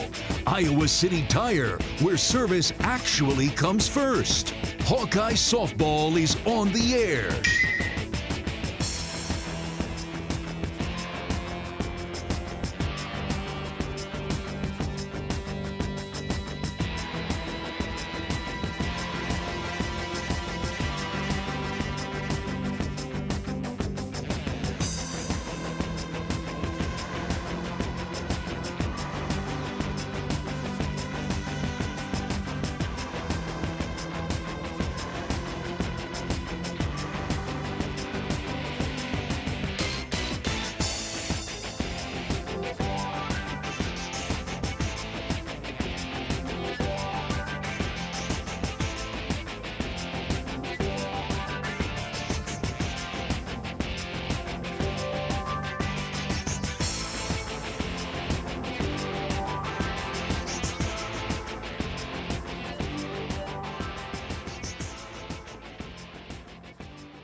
Hi, Hawkeye fans. My name is Denali. And I'm Briley, and we're members of your Iowa Hawkeye softball team.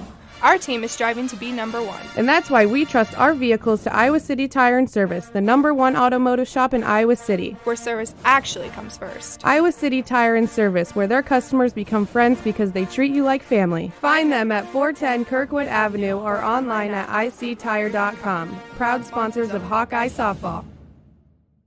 We all love a good win. Catching up with friends, saving money at the pump, soaking up the perfect Iowa day, sitting down to a really, really good meal. These are the everyday delights that make us smile. These are the moments that connect us all as Iowans. And these are the wins that, more often than not, start with Iowa's farm families and the crop they're growing. Because when corn grows Iowa, Iowans win. Learn more about how to share your own wins at iowacorn.org/.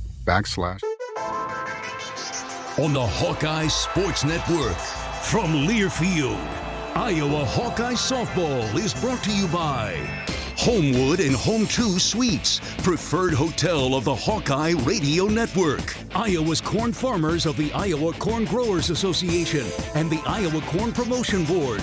When corn grows Iowa, Iowans win. Oak Knoll, an active life care community by University of Iowa Healthcare. Changing medicine, changing lives. Wimmer's Meats, the official hot dog of the Hawkeyes. And by Iowa City Tire and Service, a proud supporter of Hawkeye softball. Iowa City Tire, where service actually comes first. Hawkeye softball is on the air.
So that's going to do it for our post-game coverage here of Iowa softball.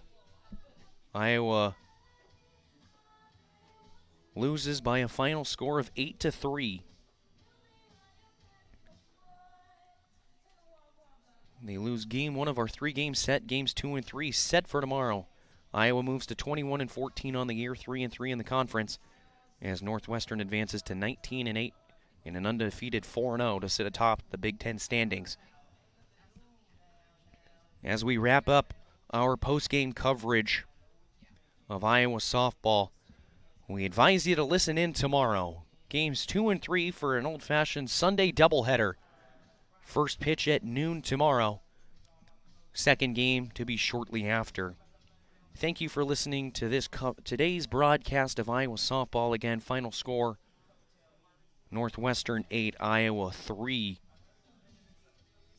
I am Lucas Strain. Thank you for listening to this rendition of Iowa softball with Learfield. Iowa Hawkeye Softball has been brought to you by Homewood and Home 2 Suites, preferred hotel of the Hawkeye Radio Network. Iowa's corn farmers of the Iowa Corn Growers Association and the Iowa Corn Promotion Board. When corn grows Iowa, Iowans win. Oak Knoll, an active life care community. University of Iowa Healthcare. Changing medicine, changing lives. Wimmer's Meats, the official hot dog of the Hawkeyes. And by Iowa City Tire and Service, a proud supporter of Hawkeye softball. Iowa City Tire, where service actually comes first. The preceding has been a Learfield presentation on the Hawkeye Sports Network.